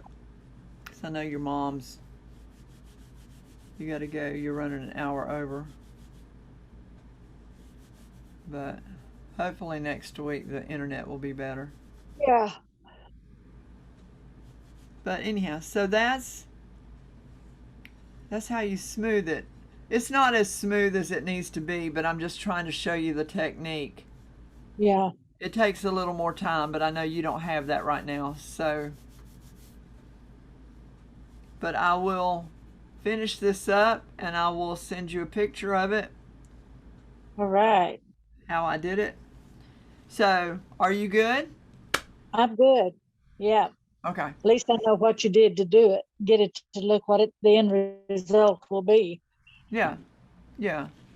And if there's any questions, you know how to get in touch with me. But like I say, I'll send you all the recipes, and have a cake ready next week. And you pick one of the rest of the icings, and we'll do it together. Okay. All righty. You good? All right. I'm good. I better run. Okay. You take care. All righty. See you Bye. next week. Bye-bye.